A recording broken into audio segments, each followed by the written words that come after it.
I would like to call the Budget Committee meeting of December 11th, 2023 to order. Good evening, everyone. My name is Greg Reimer, Councillor and Chair of the Budget Committee. I would like to begin by reading a safety announcement. In the event of an emergency, please evacuate council chambers to the nearest exit through the chamber doors and obey all instructions given, and if assistance is required, please see the clerk. Once you've evacuated the building, please gather in the front parking lot outside of Town Hall. Also, please ensure you place your cell phones on silent or they're turned off.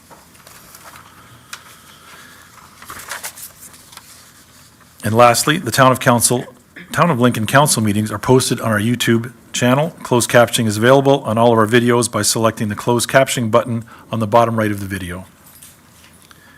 Roll call this evening. Members of council are in attendance in the house or remotely. We also have staff in attendance in person and remote, so thank you for being here this evening, and thank you to those who are tuning in at home. Declarations of interest number 3. Are there any declarations of interest this evening? Seeing none. Number 4, statutory public meetings. We have no statutory public meetings this evening. Number 5 is delegations. We have no delegations this evening. Our consent agenda is number 6. We have no consent agenda items, and we roll into number 7, our regular agenda. We are now considering item 7.1, which is report FN-18-23, 2024 operating budget. Our treasurer, Charlotte, joining us from home, will be providing a presentation. After the presentation, we will consider questions from members of the committee. And before we begin, I will ask that committee proceed with a majority vote to extend the speaking time for Charlotte. I have a motion moved by Councillor Brunet that committee extends the presentation time until complete. I'll now ask our clerk to open the vote. Thank you, and the vote is now open.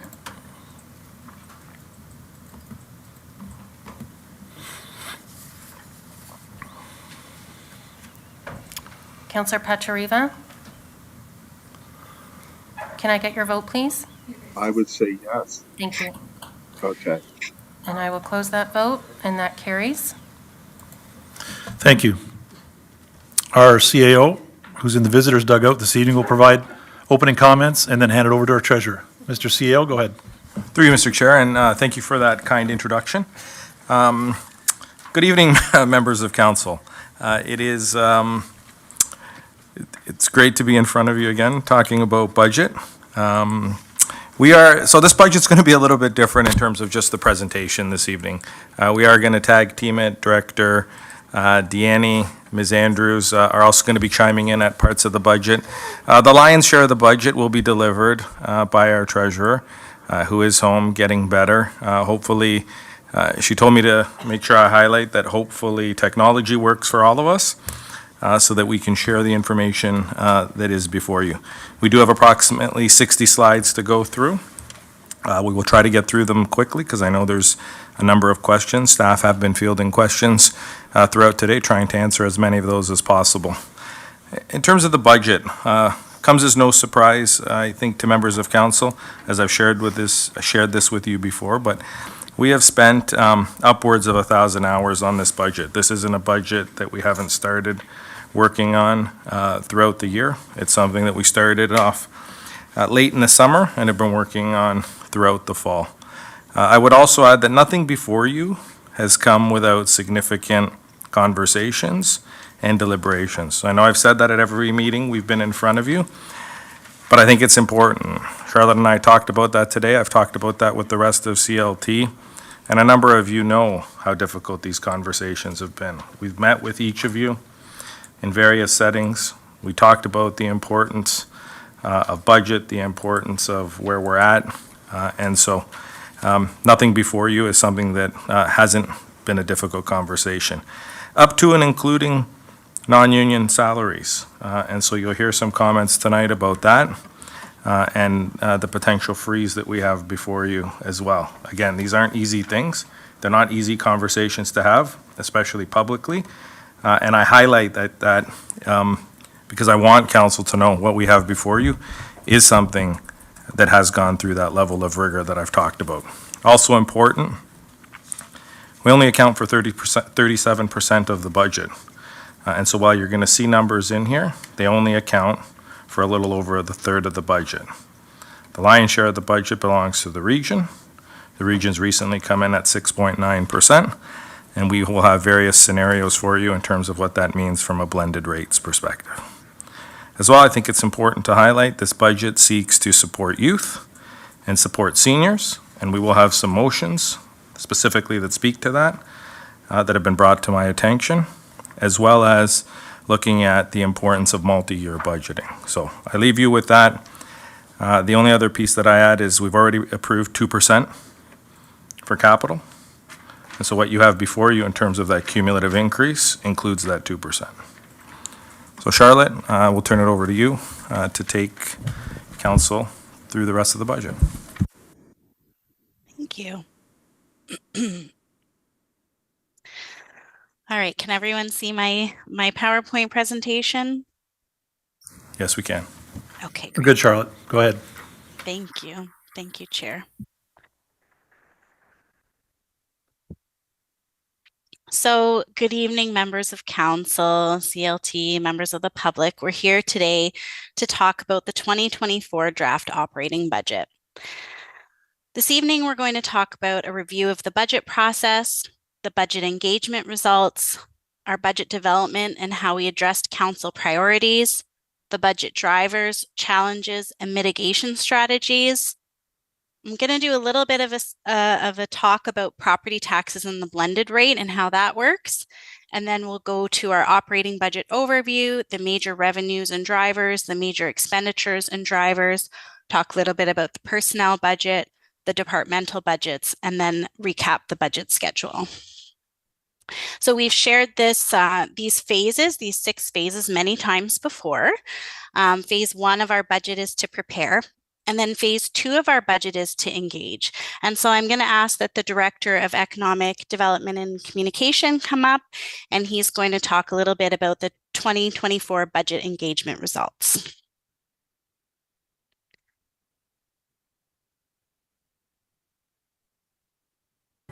Not a problem. Not a problem. Okay, thank you, Madam Treasurer and members of council. Pleased to be up here this evening once again to go through the budget engagement slides, a number of slides that I have the pleasure of speaking to every year. So once again, Speak Up Lincoln is our main source of information for budget engagement and educating our residents and businesses on the budget process. On the dedicated page, on the Speak Up Lincoln page, was both written, graphical, and video information to help inform and engage the public. We also included key dates in a budget survey as well as contact information for both staff and our budget chairs. Next slide, Charlotte. So the survey opened in August and closed in mid-October. Residents and businesses were encouraged to fill it out, and we used a multifaceted approach to promoting the survey, both in print and in digital. So on the slides in front of you are a number of those multifaceted approaches that we took, everything from social media, print media, direct mailers to the community through some newsletters, our town email signature campaign. We had some free ads through our downtown bench Beamsville BIA. I believe also the Chamber of Commerce did some advertising for us. And lastly, we also used our tourism and economic development budget surveys, or newsletters, sorry. Next slide. So overall, we had 268 survey responses, which was up from last year, so an overall 48% increase from the previous year. We did have, predominantly it was digital responses, so 251, and then we did have some hard copy responses, about 17. So members of the public could come into the facilities here at Town Hall, I believe at the Fleming Center as well, and request a hard copy, fill it out, then staff inputted that information manually. Next slide. So in regards to demographics, the age breakdown of respondents showcases that most of our respondents were from the ages of 31 to 44 and the 45 to 64 years of age categories.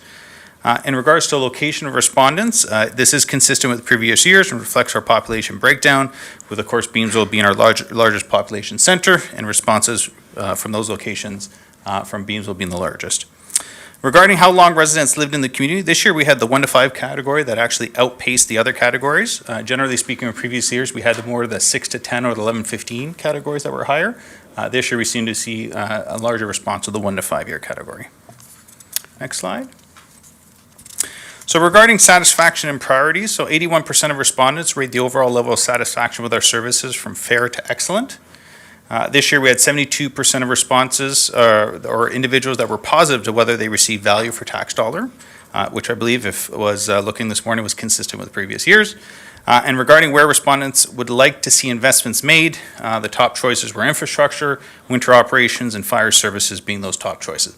So in this instance, the lower number, so 3 being the higher than the 5.46. Next slide. So when presented with broad strategies that town has available for balancing the budget, top responses selected were increased user fees, introduce new user fees, and reduce level of services or frequency of those services. And of course, rounding up with increased property taxes. Regarding which council priorities should be addressed in the 2024 budget, top responses again were sustainable financial management, promote a healthy and safe community, invest in social infrastructure, promote open and transparent government, and drive economic potential and community well-being, in that order. Regarding preferred sources of information, so the top 3 responses were Town of Lincoln website, local newspaper, tax bill inserts, and then you can see from the respondents going all the way down to Town of Lincoln Twitter account. Last slide. So lastly, on the screen in front of you is some community feedback that residents or businesses want to share. These are the top responses. Anything in quotations were direct quotes from residents. Anything without quotations were more of an amalgamation of multiple individuals saying those comments. And with that, Madam Treasurer, I turn it back to you. Thank you. you, Director Deanne. So as we continue through that budget process, we've engaged the public and reviewed the budget survey results. And next we get to phase 3, which is developing the budget. And I thought I'd just talk a little bit, again, I know the CAO touched on it at the beginning, just in terms of what is the process that we've gone through to get us to this point. So departments started to prepare the budget by reviewing services and providing estimated costs based on service levels and broader statistics, financial projections, inflation rates, and growth projections. Staff continued to develop the budget, including stakeholder engagement. Many services have regulatory and legislative requirements, rate studies, or master plans, and some costs are based on decisions made in previous years, such as the West Lincoln Memorial Hospital funding or the Community Improvement Plan. Sometimes referred to as a base budget, a large portion of the operating budget is required to maintain existing service levels, and any anticipated changes to service levels have been highlighted in the departmental budgets and through the budget book for council. It will cost the town more to provide the exact same services in 2024 than it did in 2023. Many initiatives and priorities in the operating budget are also a means of accomplishing council's strategic priorities. So I went through the budget book and I thought I'd highlight, this isn't an exhaustive list, but it is a highlight for you of some of the items that have been included in the budget that are geared towards council's strategic priorities. So we have one strategic priority to be a welcoming and connected community. And in the budget, you'll see active transportation programs, including maintenance of pedestrian crosswalks, more pavement and marking, and line paintings. We have the mayor's fundraising events to benefit the community where revenues equal disbursements, so there's no impact to the tax levy, but it is benefiting the community. We have continued community events offset by sponsorship funds and additional drop-in program staffing. New museum exhibitions and programs to foster community belonging, funded mainly by revenues and grants. Addition of freedom of information and record software at minimal cost. The addition of a finance staff member is proposed to improve customer service response time, primarily funded by increased fees and recoveries with no tax levy impact. And we also have the implementation of recommendations from the Workforce Diversity and Inclusion Strategy. Another priority is to be a vibrant and prosperous community. In the budget, you'll see that we continue to develop a framework for smart development, including strategic visioning exercises, collaborate with the City of St. Catharines to establish a joint destination marketing organization, or DMO, to increase visitation, visitor spending, and tourism, and the proposed implementation of a municipal accommodation tax to bolster growth in Lincoln. And then we also have the pillar of responsible and resilient community. And in the budget, you'll see continued shared fire and emergency services, new shared services for climate adaptation, potential shared services in IT support, completion of public and open space asset management plan based on facility condition assessment, truck bypassing camera monitoring pilot project continuance and expansion, supporting the town's growing traffic safety program, incorporate new legislation regarding the town's, I'm just going to say CLI-ECA rather than read that whole thing out, for wastewater and stormwater as required by the MECP, implementation of EV charging stations with no net levy impact, proceeding with heritage designation of properties with highest priority through Heritage Committee review, and increased communication support to focus on grant writing to help secure grants to offset cost of projects. So some of that is what we went through in developing. We review the budget survey, we've engaged the public, we look at council priorities, we look at what's the cost of doing what we do this year and doing it again next year. And then we get to the process where we consolidate the budget. And when we're consolidating the budget, we're combining all the departments together and then looking at what it all takes. And we sit down as a corporate leadership team and as a staff, and we look at what that means. So what we saw this year, you're familiar with seeing these budget drivers, but the same things are driving the budget again. So we have legal and regulatory requirements, service levels that we need to maintain, compensation costs, including minimum wage increases and legislated increases, fixed and variable costs. We've seen still, fairly rapid inflation over the last couple of years. And then we've also seen changes to our grant funding. Many of the budget drivers are outside of the control of staff or council as part of the 2024 budget process, including we have reduced supplemental taxation revenues, reduced Provincial Offences Act revenues. We have legislated and negotiated pay increases, including a 6.8% minimum wage increase, which has a ripple effect. We have increased costs of supplies, utilities, repairs, fuel, and equipment. And while we can make long-term decisions that help, there are limited options short-term for those things. And so what I mean by that is part of the goal of our asset management plan is that we would look at the cost of maintaining our assets and we choose the optimal time to invest in those assets so that we reduce their costs long-term. So by carrying out that asset management plan, we're looking to have the most effective and efficient use of our assets over time. But in the short term, if we have a piece of equipment that needs repair, we need to repair it. So that's what I mean by we can make long-term decisions, but when we have short-term repairs and costs that we need to address those. We also have legislated changes with operating impacts, such as heritage legislation, public sector accounting requirements, and environmental compliance. Increased cost of insurance and legal services, and provincial legislation changes to the amounts of DCs that can be collected. So all of those things are things that have come in and affected our budget this year, and they're largely outside of the control of staff. We also have decisions committed to in previous years, such as the West Lincoln Memorial Hospital and the Community Improvement Plan incentives. The town has the growing infrastructure gap and the need to put additional funds into the capital program. And as the CAO mentioned at the beginning, we've said that it's a 2% increase this year in order to start to try to close that gap. And then lastly, we have continued recovery and post-pandemic economy. So I know in many ways, we're happy to be moving on. Sometimes we don't want to talk about it anymore, but we are still really living in a high interest, high inflation, high construction environment right now, and development has slowed a little bit in the last couple of years. So what are the responses? What have we done in order to respond to those challenges as a corporation and as a leadership team? Well, corporate-wide, we sat together and we did a number of things, including the addition of new revenue streams in finance, municipal law enforcement, community services, economic development, and tourism. We anticipated proceeds on land disposal to help offset some of the costs. We're seeking grant funding, We have new cost sharing initiatives. We did a number of evaluations to look at whether it's more cost effective to do work in-house rather than contract out or vice versa. And then also the reorganization of operations and staffing for efficiencies and savings.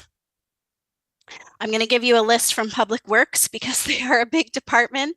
And so even within just one department as an example, to help offset cost pressures with the new CLI ECA legislation, they're trying to do more in-house development of SOPs and manuals. Touch a Truck community event funding has been removed and is subject to securing external funding such as sponsorships. They're trying to lead shared joint training opportunities with other local area municipalities where they host training to reduce associated travel and accommodation costs.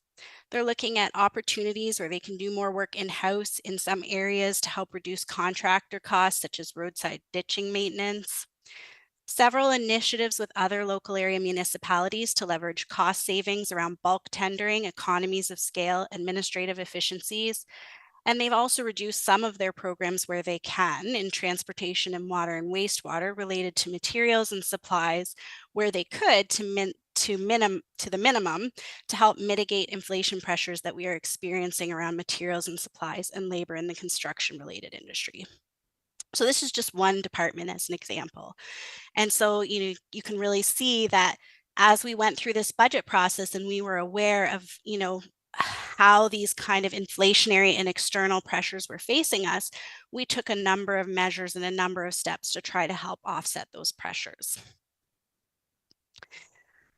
The 2024 budget process involved a lot of careful and difficult decisions, establishing and weighing priorities and searching for cost mitigation measures.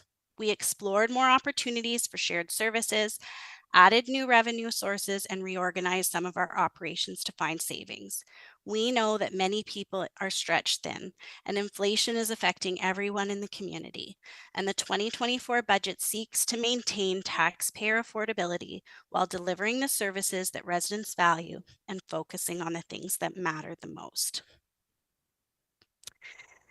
So I'm going to turn over, do a little mini recap on property tax and the blended rate, and then do a little bit of an illustration.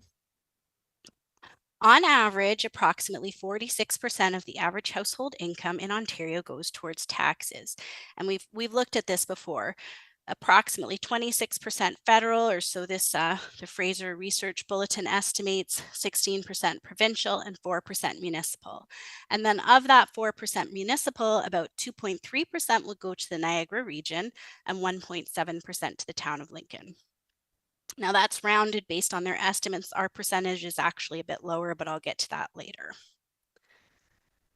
Property taxes paid in Lincoln are based on 5 main factors: the assessed value of the property, which is determined by MPAC, the class of the property, such as residential, commercial, or farm, the region's tax rate, which is set by the region based on the total amount they need to raise for the year, the town of Lincoln's tax rate, which is set by the town based on the total amount we need to raise for the year, and the education tax rate set by the province based on the total amount to be raised for the school boards for the year. A change in any one of these factors will result in a change in the amount of property tax charged.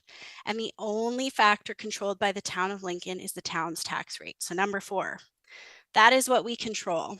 We can't control the assessed values of the properties and how MPAC is changing them. We don't control the property classes. That's also determined by MPAC, and then the rest of it's within the region and the province's control.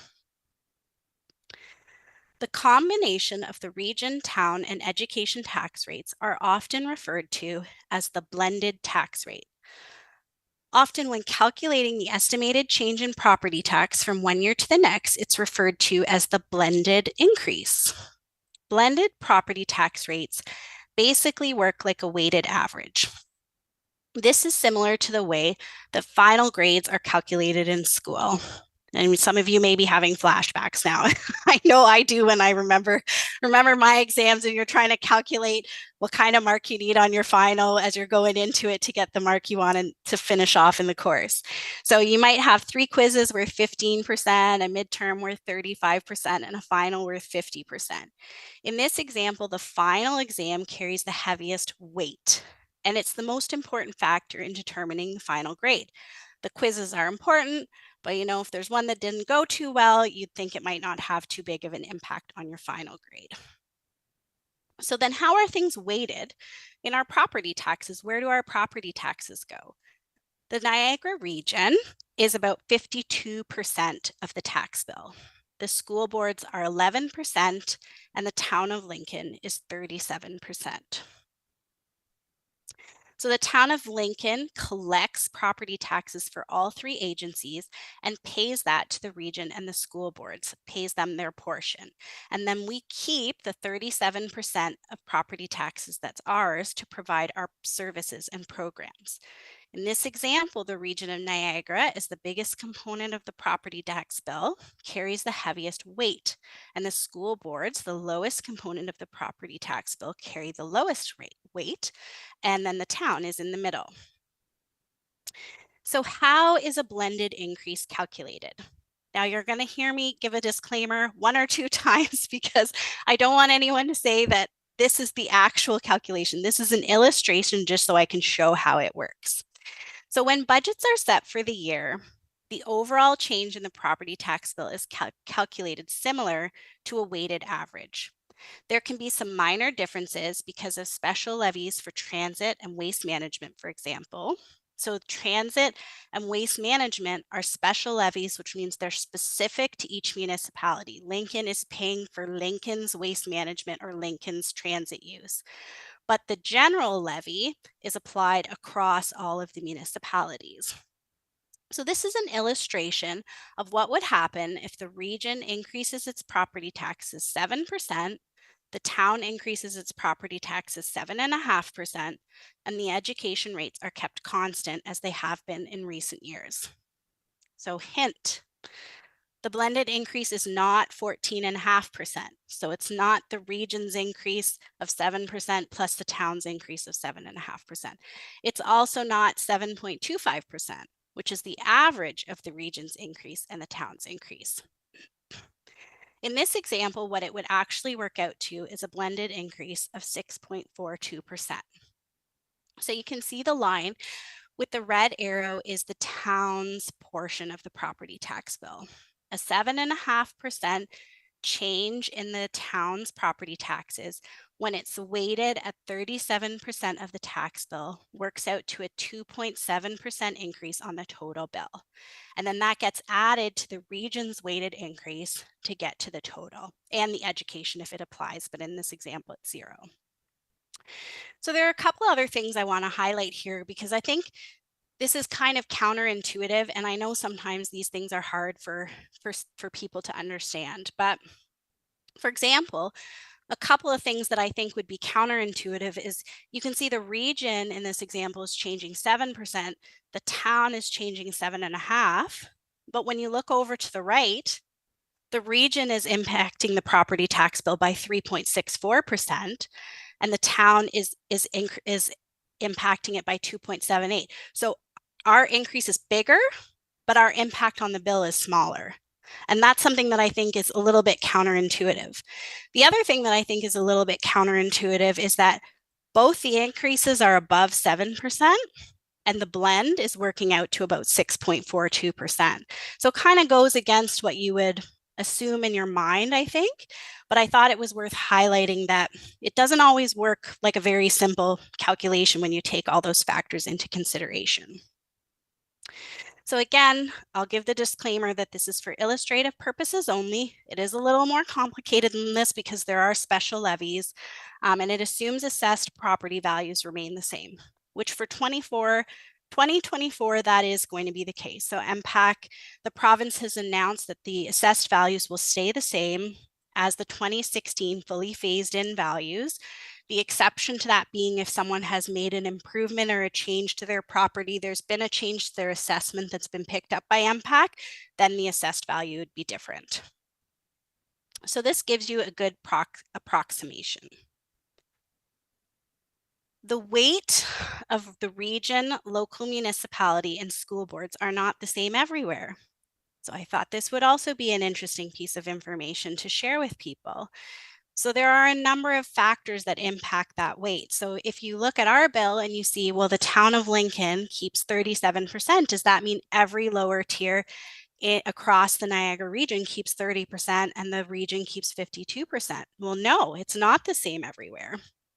So there are a lot of factors, but 3 factors are that each lower tier municipality sets its own tax rates and determines how much property tax revenues it needs to raise. The distribution of property tax classes in each municipality is different. So for example, you might have one municipality that has a lot of farmland.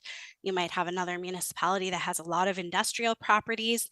And because each class has a different tax rate and a different tax ratio, it affects each municipality differently. And also because average assessed values vary from one municipality to another. So because the region's general tax rates, so not those special levies that we talked about, but their general tax rates are the same for all municipalities, taxpayers in municipalities with higher assessed values will pay a higher amount of property tax to the region. And in 2022 and 2023, Lincoln residential property assessed values were higher than average in Niagara. So this is one of those things where, you know, it is a positive thing. I think a lot of people would think it's a positive thing that their assessed values, their property values are on average on the higher side, because our properties and our houses are things that we invest a lot of money in. For a lot of people, it's our biggest investment that we make in our adult lives. But that does also mean that when you apply that tax rate against the assessed value, you get a higher amount of property tax, because that's how the property tax system has been set up by the province. So in Lincoln, we keep basically 37 cents on the dollar of what we collect in tax bills, and that's lower than the Niagara average, which is 40 cents on the dollar for a residential property. And Lincoln is the 4th lowest weighted lower tier in the region. The average household income in Lincoln in 2022 was $123,124.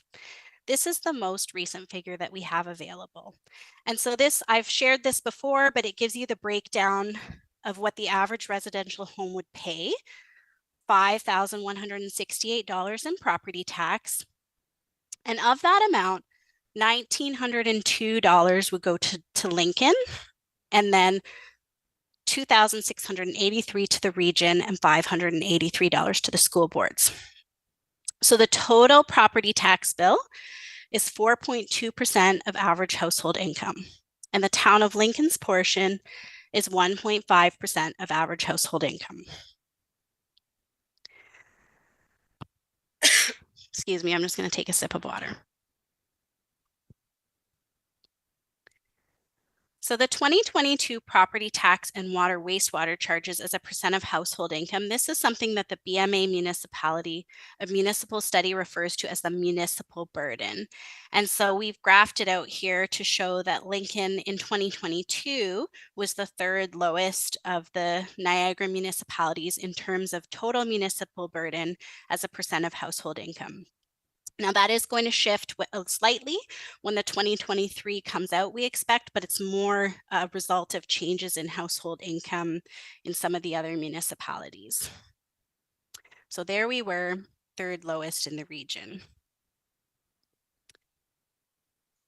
So like I said, Lincoln was at 4.76%, which is below the average of 5.33% of municipalities in our region. And I also want to point out that it's in the mid-range of all municipalities in Ontario included in the study. And I say all this not to diminish the importance of the discussion surrounding taxpayer affordability, but to provide context and highlight that affordability has been and will continue to be a priority for the town. The town uses the property taxes and water and wastewater charges to deliver many services, such as the ones we talked about earlier. So to recap how our property tax is calculated, we take our total expenditures for the year, we subtract our other sources of revenues like grants, user fees, investment income, and then the difference between what we need to spend and what we can raise in revenue becomes the total property taxes for the year. Property tax rates work very differently than many other taxes that our residents pay. For example, HST in Ontario is 13%. It's always 13% unless they make a change to it. And as prices increase or decrease, the HST would fluctuate proportionately. Property tax rates are calculated after the town has determined the amount of property tax that needs to be raised. So the only example I could think about that is if HST worked that way, the government would determine how much HST money they need, and then they would divide it by the total amount of purchases they expect people to make, and that's how they would get the percentage each year, and then it would fluctuate each year. That's how property taxes work. So it's a little bit hard sometimes, I think, for people to understand because it is so different than most of the other taxes that they encounter. The only way that the town can increase the amount of property tax revenue collected is to increase the budgeted amount of property tax revenue. And this has created a focus on the year-over-year percentage change that's not always present with other taxes. So you might be paying more or less HST through the year, but you might not be thinking about as much about how that percentage has changed from one year to another.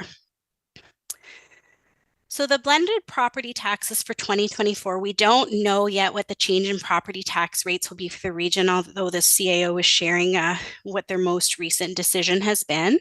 And we don't have the education increases yet. We also don't have our final growth number from MPAC, but we do have an estimate based on their projection. Staff have endeavored to prepare a budget that balances taxpayer affordability, as it always has, with the need to maintain service levels, meet the needs of the community, and accomplish the strategic priorities established by Council. So I thought I would just share this slide to talk about what does 1% mean? I mean, a lot of times we talk about the percentage changes, we focus about the percentage changes. And so I thought I would give a little parallel so we all understand what we're talking about. What's the impact on the municipality and what's the impact on a household? A 1% increase in property tax for the town versus an average residential household with an assessed value of $381,000.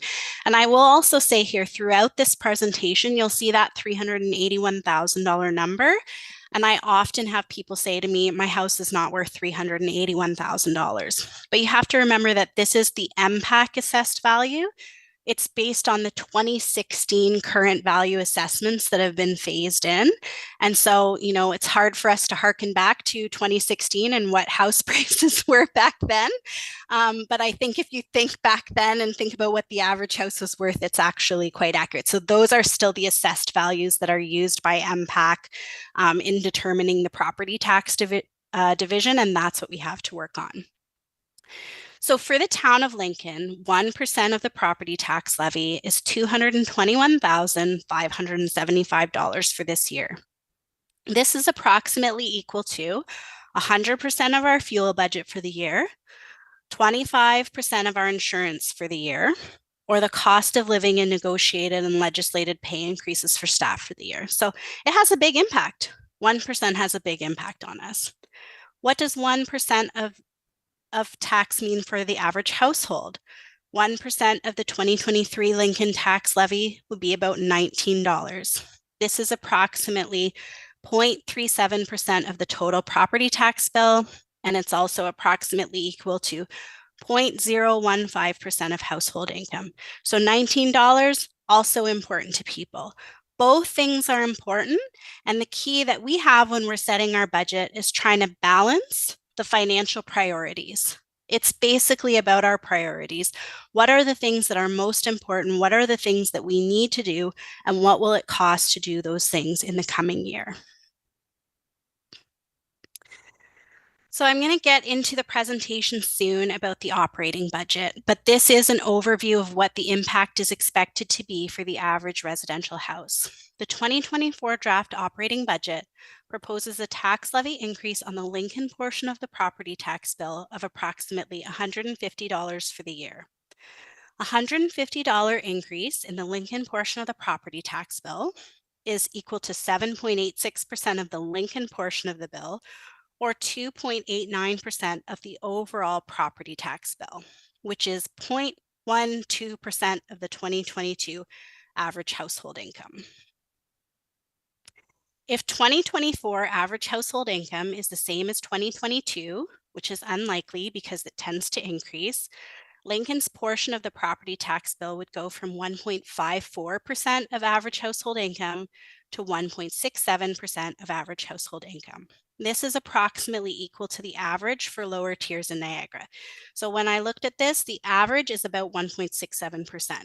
And this would be if household incomes stay the same, which is unlikely. They're likely to go up. So where would that $150 increase in property taxes go? $8 is the increased cost for heritage consulting and preservation, $20 a year for the additional scheduling and staffing impacts net of revenues, a number of initiatives, including arena, park, camp, customer service, bylaw support, and grant writing, $18 for the increased cost of benefit rates, reduced anticipated gapping and overtime, $19 for personnel cost of living adjustments and negotiated or legislated pay increases, net of increased revenues and recoveries for cost sharing, $4 for the increase for previous commitments, including the Community Improvement Plan, West Lincoln Memorial Hospital, and other external transfers, net of the proceeds on land disposal, $14 per year for the increase of traffic controls, fleet and fire vehicle repairs, fuel, facility and park repairs and maintenance, and winter operations, net of corporate-wide financial charges and revenues, $5 for other just general increased costs, $33 for increased capital reserve transfers, and then $20 for the increased cost of utilities, software, insurance, and legal services. So that kind of gives you the overall highlight of the major changes that are happening into the budget and how that calculates into $150 per year for the average household. So now we're going to get into the 2024 budget and our major revenues and what are some of the major impacts that are happening to our budget. So we do have a decreased forecast for supplemental taxation revenues due to slowing development. Growth this year is a little bit slower, but we do anticipating it rising again. So I thought this graph would be interesting. I borrowed the blue bar chart from the Director of Planning and Development. And then we added over top this yellow bar, which is our supplemental taxation revenue. And you can see those dollars for the supplemental revenues on the right. And what I always find this graph interesting because it kind of shows you how property tax growth tends to lag a couple of years behind the growth that we see in the construction values on the building permits. And so if you're asking me, how did I arrive at an estimate that shows about $150,000 decrease in supplemental revenues? It's by looking at these patterns, looking at these graphs, and then trying to forecast where we think our supplemental revenues will be. And so you see that things peak in the building department and the permits, and then a couple of years later, you start to see things peak in tax revenues and supplemental revenue growth. And, we also hear about this because, you might have spoken with someone who says, well, how come I got a bill and it's for 2 years worth of taxes? So MPAC under legislation, when they pick up the assessed value of a property, when there's been a change to that property, they can issue that assessed value for the current year and any of the 2 prior years. And so that's why we tend to see that lag. They do have a time period to go and pick that up. And then when they finally issue those assessments, people will get bills sometimes for more than 1 year. So apart from that, some of the major budget impacts or drivers are the decreased supplemental revenues that I just talked about on the previous slide of $150,000. We have decreased Provincial Offences Act revenues from the region of $60,000 and decreased interest revenues of $50,000. So what are some of the things that we did to mitigate that or the new sources of revenue that we found? We have DC debt funding for debentures coming online in 2024 of $305,000. So what that is we have principal and interest payments for debt that relates to development charges, and then the development charge revenue equals the principal and interest payments. And because we deferred certain projects, like and some of them are being delayed that were primarily tax levy supported, it means that as the debentures are being issued and coming online for development related projects, then we have the revenues coming in to offset those. And then later, when we do the tax levy supported projects and their debt starts to come online, we'll see the expense side increase again. We have increased interdepartmental recoveries from building, water, and wastewater due to their proportionate share of cost increases of about $60,000. And we have anticipated proceeds on disposal of land for $220,000. We also have increased user fees and cost sharing arrangements. So I'm going to turn it over to the CAO, who's going to talk a little bit about the major budget impacts as it pertains to personnel. Thank you, Charlotte. And through you, Mr. Chair, if you don't mind, I'll probably just do it from here because it's only 2 slides. But definitely, I will go up to the front to answer any questions that you may have after the presentation. I'd be remiss if I didn't go back to the bar graph, and you don't need to go back to it, and just highlight, we spend a lot of time talking about residential taxes, but we do have a sizable number of businesses in our community that also pay property taxes. 20% of property taxes come from the non-residential. So that is something we need to continue to work on. That is something that's important to our economic development and growth strategies. So I did want to highlight that. Now moving to personnel and staffing, Charlotte is correct that I did want to take these 2 slides because, I can tell you over the last 24 hours at least, I've probably fielded more questions on this particular topic, albeit a smaller impact than I have on anything else throughout the entire budget process. So I did tell her I wanted to highlight that particular piece. Going through the slide, I think as you know and council can attest to, the people who work for the town deliver the services that are essential to our community. I don't think anybody would argue with that. It is part of our continued commitment to investing in infrastructure, delivering high-quality programs, something that has been a testament to this council and previous councils and to this administration that I'm responsible for leading. The corporate leadership team have reviewed operational needs and service level expectations. This is something we go through every year. Last year, you'll recall in the budget, you wanted us to get down to a certain number. We decided to cut some programming in the summer. We decided to cut a week off at the beginning and a week off at the end. Were there impacts of that? Yes. Did you often hear about them and get calls? Sometimes yes, sometimes no, but it does impact families. And so when we talk about the things we look at in terms of service level expectations, it's those sorts of things. So the 2024 budget does seek to propose a slight increase in staffing hours and levels to meet those service needs. Council will recall very clearly, and we got a lot of media attention both locally, but more so from our area municipalities. We did have a hiring freeze last year, and I know when I was talking to councillors pre-budget, you asked me about that. Where possible, we've always tried to be prudent on the staffing side. We brought in more contract and part-time staff over the years to minimize the full-time equivalent or the FTE complement that we bring in. So we are minimizing full-time positions where possible. You will see in this budget, as per the next slide, there is an impact of personnel costs, primarily made up of cost of living adjustments and negotiated legislative increases for CUPE. I was in camera with members of council to talk to you about what we've put into this year's budget, specifically related to CUPE. I won't get into that now, but if council has further questions, we can once again go in camera and have that fulsome conversation. There are increased costs of benefit rates. Charlotte shared that with you. Extended health, CPP, EI, WSIB. A lot of you in your own workplace are also subject to those increases and have probably heard about them. Reduced anticipated gapping from vacancies, another thing impacting that line item. Sometimes we benefit from having vacancies and we can budget for that because there's a rolling average we look at. Sometimes we can't. Overtime. We've tried to course correct our overtime over the years, and this is one of those things that oftentimes we cut, but it's an expenditure. So council often doesn't like to say, okay, budget for overtime. We don't know how much snow there's going to be. We don't know what type of spring we're going to have in terms of storms. Those are all things we try to address. And so once again, we look at overtime and we put a line item in it that we think is appropriate. The next item points to additional scheduling and staffing impacts net of revenues. And so when you look at arenas, parks, camps, customer service, additional bylaw supports. I keep getting the questions, oh my God, you've added all these FTEs.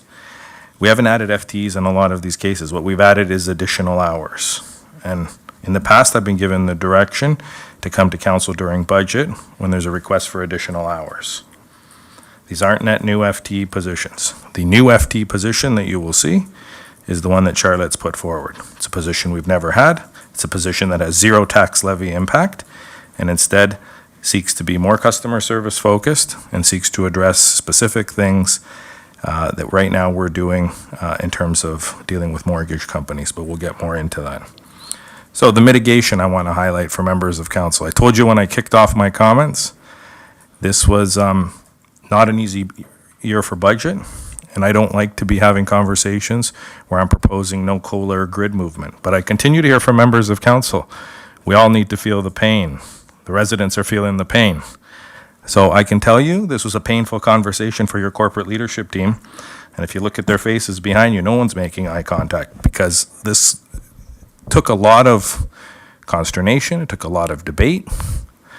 And I have no problem, again, speaking to you in camera more if you would like on this particular topic.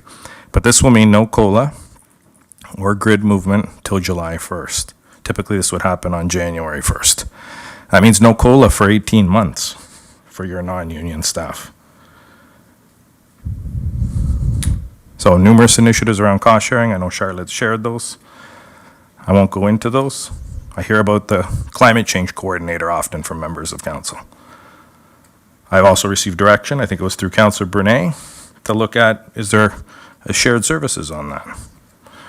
Which I'm happy to report there is, and Pelham has come to the table to address that particular piece. So we are looking at departmental reorganizations. I continue to look at the organizations in terms of where we need and don't need.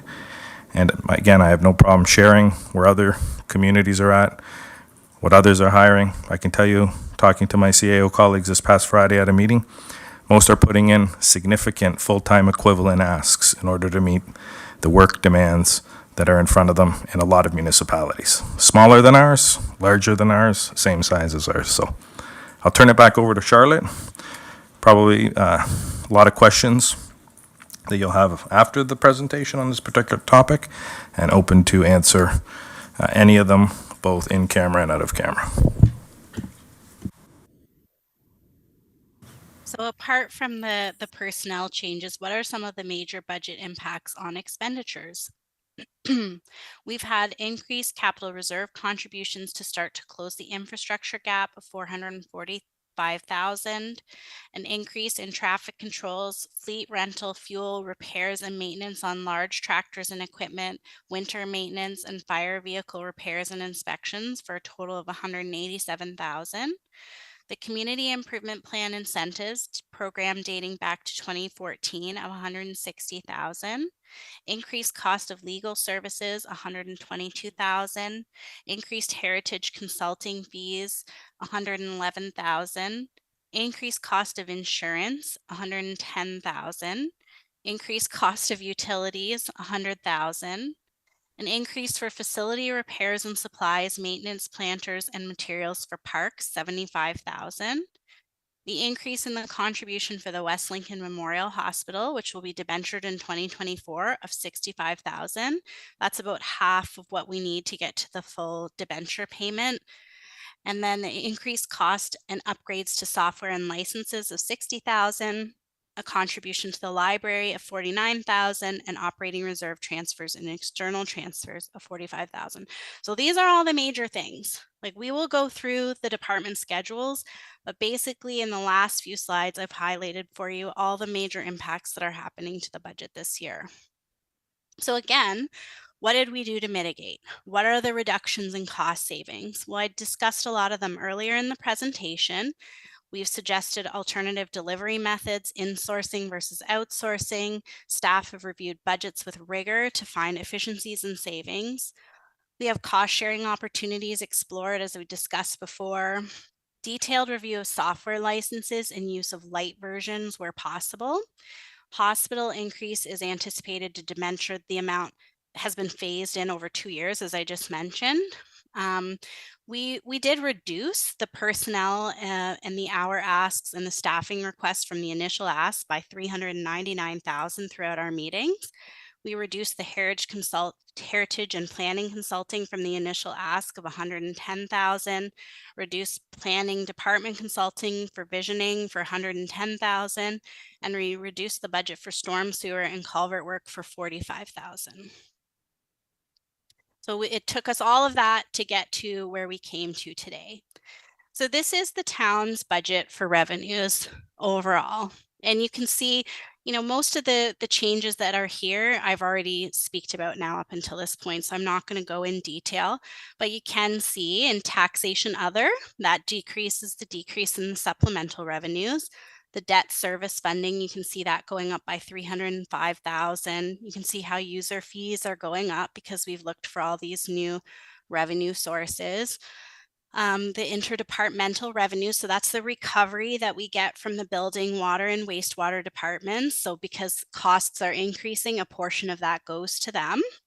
And then reserve transfer funding, that's mainly the building department, and the proceeds on disposal of capital assets.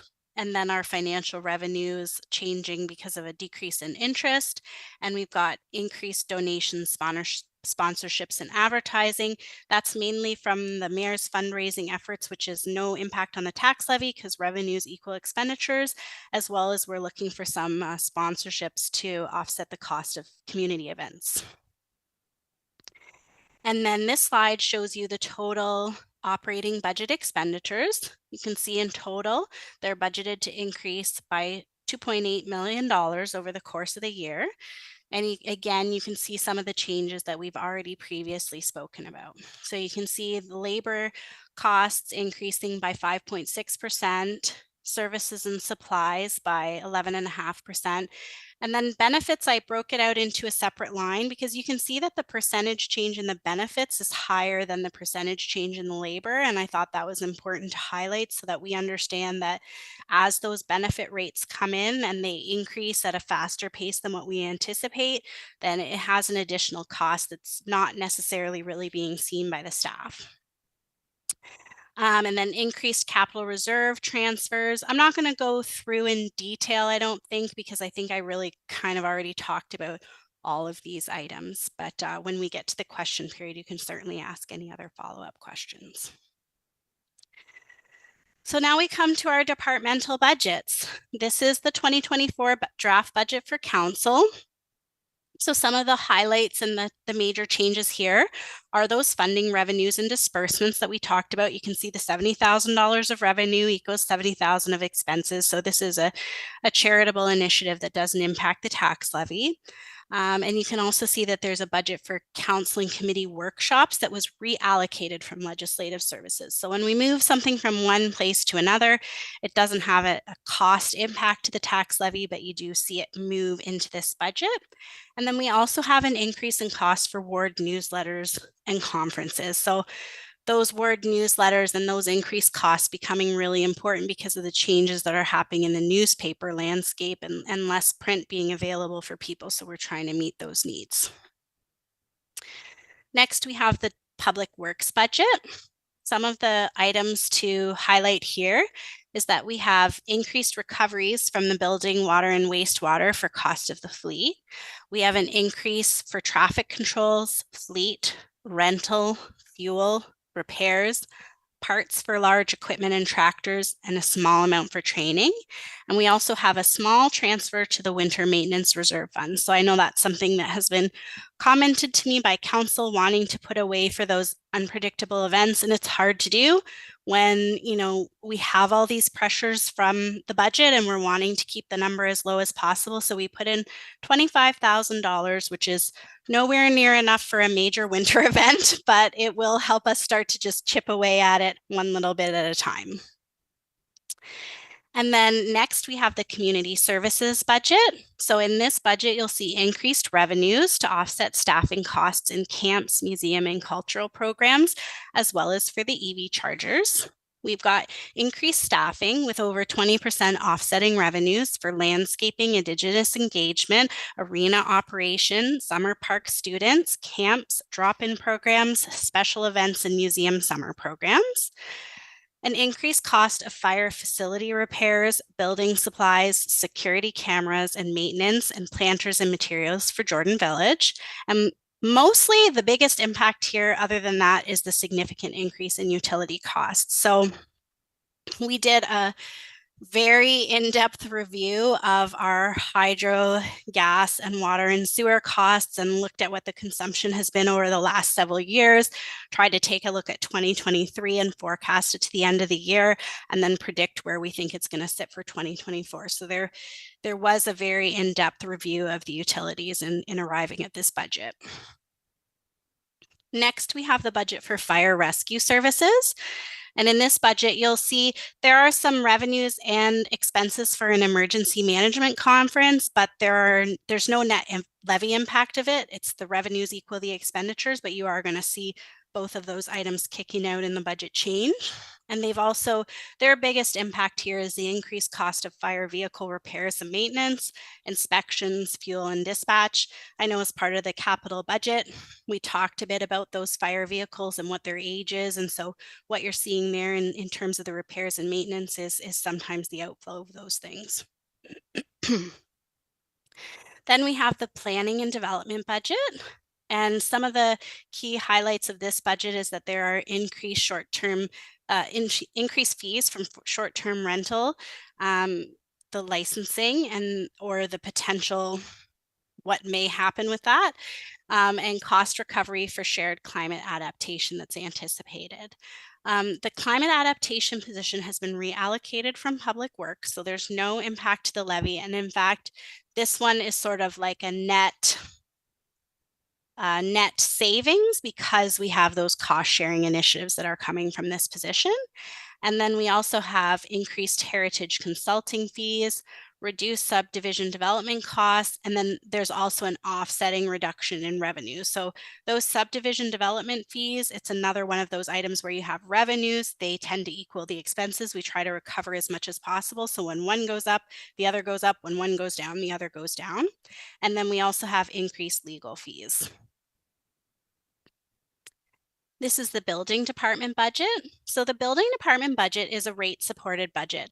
And in the budget books and the presentation, I've separated out water and wastewater because they're rate supported. Building department we left in the tax levy budget, even though it is really supported by the rate, but just because it's so small, it was easier to present this way. It is rate supported and must balance to zero. So any surplus or deficit has to be transferred to or from its reserve. This means we can't take revenues from the building department and apply it to our operating expenses for the town. And we also we don't contribute the tax levy to this department. It's completely self-funding. So they raise enough in their building permit fees in order to pay for all of their operations.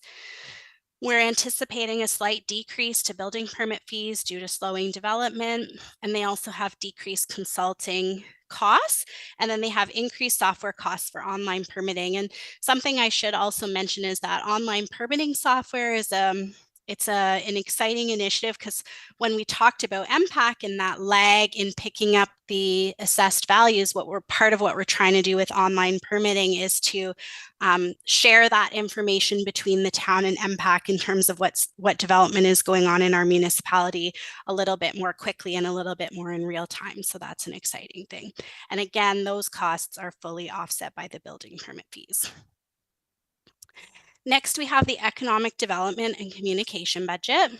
Some of the highlights that you can see in this budget are the proposed new municipal accommodation tax revenues, a small increase in the communications budget with an additional focus on grant writing to assist departments in securing grants to offset project costs. And I know the CAO spoke about that, and there's been some questions about that, but that is something that you're commonly seeing in other municipalities as well, because the grant writing is a tremendous amount of work and very important because we need the funding. And then you also see an increase for the destination marketing organization. Next, we have the budget for legislative services. And in here, you'll see that we have administrative costs include the board and advisory committee expenditures, which I provide the detail in the budget book for council.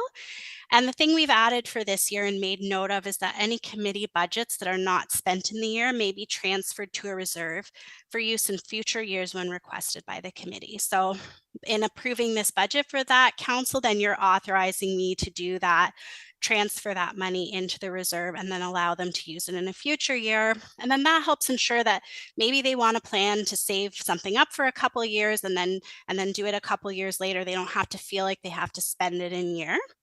And then we also have meeting management software reallocated from IT enterprise services with a slight upgrade. So most of that is no net cost, but there's a small upgrade in there. Next, we have the super duper exciting finance and administration budget. No, I'm kidding, they're all exciting. And some of the highlights from this budget is that there's the proposed implementation of mortgage company fees to help recover the costs of administration. So what that means is that I'm not sure that people always realize that mortgage company payments are actually quite time consuming to reconcile. We have to reconcile and keep records of that for them. It's not the same as when people pay through online banking and it's an automatic upload. So that's something as a municipality we're able to recost from those mortgage companies. And so their businesses, and this is a part of their cost of doing business, and we're able to recover that from them. And so we're going to use the new revenues that are coming in to offset those costs so that we can have more staff to focus on the improved customer service response time. So it'll be fully funded by revenues that are from outside of the municipality, but that way we can improve our ticket response times. And we also have in this budget the Asset Retirement Obligation Project, which was previously approved and will be funded from the Infrastructure Reserve Fund. Next, we have the draft budget for the Office of the CAO, which now includes IT, or enterprise services. So with IT in the CAO's office now temporarily, you can see this interdepartmental revenue line that's increasing by $57,000. So the majority of that is an increase in interdepartmental cost recoveries from building, water, and wastewater. So they use software, they use equipment, and then we recover those costs from them. We have the shared service opportunity currently being explored for IT, or a part-time student position. We're commencing printer rentals rather than lump sum capital purchases. And so as part of that, one of the other advantages of that is that then the company that we're renting those printers from, they become responsible for the maintenance and the repair of those printers. So that kind of takes that burden and that cost off of us, and then smooths out the cost over time because we're paying for the rental rather than the capital in a lump sum. We also have a general increase in software costs, which is being seen everywhere, and cyber insurance, and increased legal fees overall for the corporation. And then I think this is my last one here. We have the budget for general government. So I've already talked about most of these items earlier in the slides, but we have decreased. So OMF is our Ontario Municipal Partnership Funding. It's an unconditional grant that we get from the province, and it did decrease this year, unfortunately. So we have that impact in the grant line. And we also have reduced Provincial Offences Act revenues from the region, and the reduced supplemental taxation revenues that you see here. So you can see taxation other is decreasing by 130,000, whereas you heard me say 150,000. That's because we have an increase in other things that are built in there, such as our payments in lieu of taxes. We also have proceeds on disposal of land that's anticipated, an increase in community improvement plan costs, increased insurance costs, and increase in capital reserve transfers. So you're going to be happy to have a break from my voice, and I'm going to ask the CEO of the library, Julie Andrews, to come and talk a little bit about the Lincoln Pelham Public Library budget. Well, thank you very much, Charlotte. Good evening, Mayor Easton and Chair Reimer, members of council, CLT, members of the public. Thanks very much for a chance just to talk a little bit about Lincoln Pelham Public Library and our 2024 operating budget request. In the 19 months since the Union Public Library was established, we have really come a long way.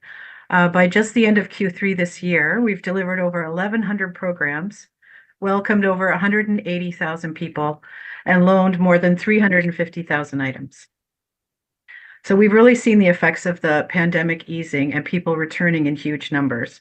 Our board and staff, and most importantly, our communities have been thrilled with our programs and services, and all the outreach and partnership efforts to enrich our communities in many ways have led to a lot of great support for our fundraising efforts. Just recently, our Giving Tuesday goal of $6,000 to provide no-cost programs for children and youth in 2024 was met with a total of over $19,000 in donations. Obviously, we were thrilled with that support. The Lincoln Pelham Public Library Board began its first strategic planning process this year. The results of a community survey that we held, actually completed by over 625 people throughout our whole catchment area, were analyzed and used to help inform that planning process. Recommendations have been distilled, and we'll be using these in plans for programming and services in the years ahead. We will launch the new plan in 2024, and the mission, sneak peek, the mission is building connections. Next slide, please. So here's our budget. We've been mindful of the trends and community needs in preparing this budget for 2024. Regarding revenue, we've asked for a minimal 2% increase in our base operating budget. And in addition, we've requested a half FTE to coordinate the activities of the new bookmobile that is currently on order, which will be shared with Pelham 58% and 42%, the way we do our budgeting. We're excited to get that new vehicle sometime in early 2024 and begin the retrofit and outfitting that'll turn it into a bookmobile.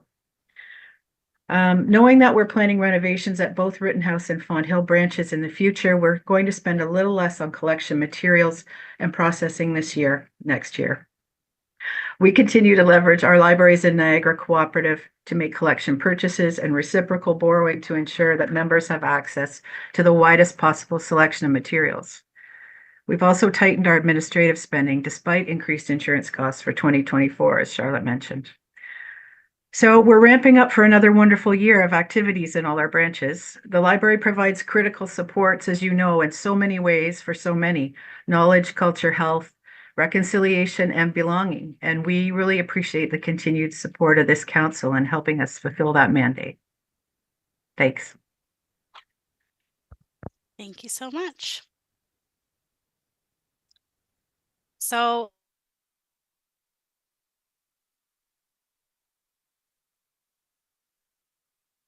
next, we turn to the water and wastewater budget to talk a bit about the region control costs, as well as the town's support, what's happening with our water and wastewater budgets. So one of the items that we have to consider in preparing our water and wastewater budgets is the regional impacts. The region of Niagara, or the region, is responsible for the treatment and supply of water, and the town is responsible for distribution to customers, billing, and collection. The region bills the town for the costs of supplying water at a combination of 25% fixed and 75% variable based on cubic meters of water purchased. So that's how it works for our water system. For the wastewater system, the town provides collection and transmission of wastewater, while the region provides treatment of wastewater. The region bills the town for the costs of treating wastewater at 100% fixed charge, and then it gets reconciled for any difference between budget and actuals on a 3-year rolling basis, which is charged back to the town. The region cost is the single biggest operating cost related to the system, and the region's 2024 budget included a 14.4% increase for water and a 15.6% increase for wastewater. So their increase for Niagara as a whole for wastewater was 9.9%, but the increase that's impacting Lincoln because of our usage and because of our how they bill that out is 15.6%. The town must recover this amount and the additional amount required for our own costs. Lincoln must pass those costs forward. So this pie chart, I don't even have the percentages in here, but I did want to prepare this just to show you an overall chart about our expenditures for 2024. This shows you that the region of Niagara is more than half of the pie. Okay, so we look at all our operating costs, we look at our capital contributions, and about half of it, just slightly more than half of it, is Niagara region. About a quarter, just less than a quarter, is our operations and maintenance, so our regular annual ongoing costs. And then about another quarter of it is our replacements and rehabilitation. So that's all of our capital program, any of our debt costs, everything that pertains to our capital projects. That's how the water and wastewater expenditures are broken out. The water and wastewater divisions are rate supported. So similar to what I talked about with the building department, they have to balance to zero. Revenues have to equal expenses, and any surplus or deficit is transferred to or from its reserve. Half of the expenditures for water and wastewater are a result of regional charges for Lincoln. As the region's costs and requirements are increasing, the town has to pass the costs on as well. In addition, rapid inflation in construction costs has impacted the town's cost of its capital rehabilitation and replacement programs. And in response to the COVID-19 pandemic, the town tried to manage cost increases and only added a nominal increase to the base rate and kept the variable rate at 0% to try to help alleviate the pressures facing residents during the pandemic. So we've been really trying to help. I know council has been trying to help with those pressures over that period of time. But as we come out of that period of time, now we have to make sure that we're collecting enough in order to put away for our capital program. So let's talk a little bit about the water wastewater rate study. A rate study was completed in early 2023 with the aim of updating the analysis for current capital and operating forecast and life cycle cost requirements. It was presented to Committee of the Whole on January 25th, 2023, and the presentation is available to the public on the council meeting calendar.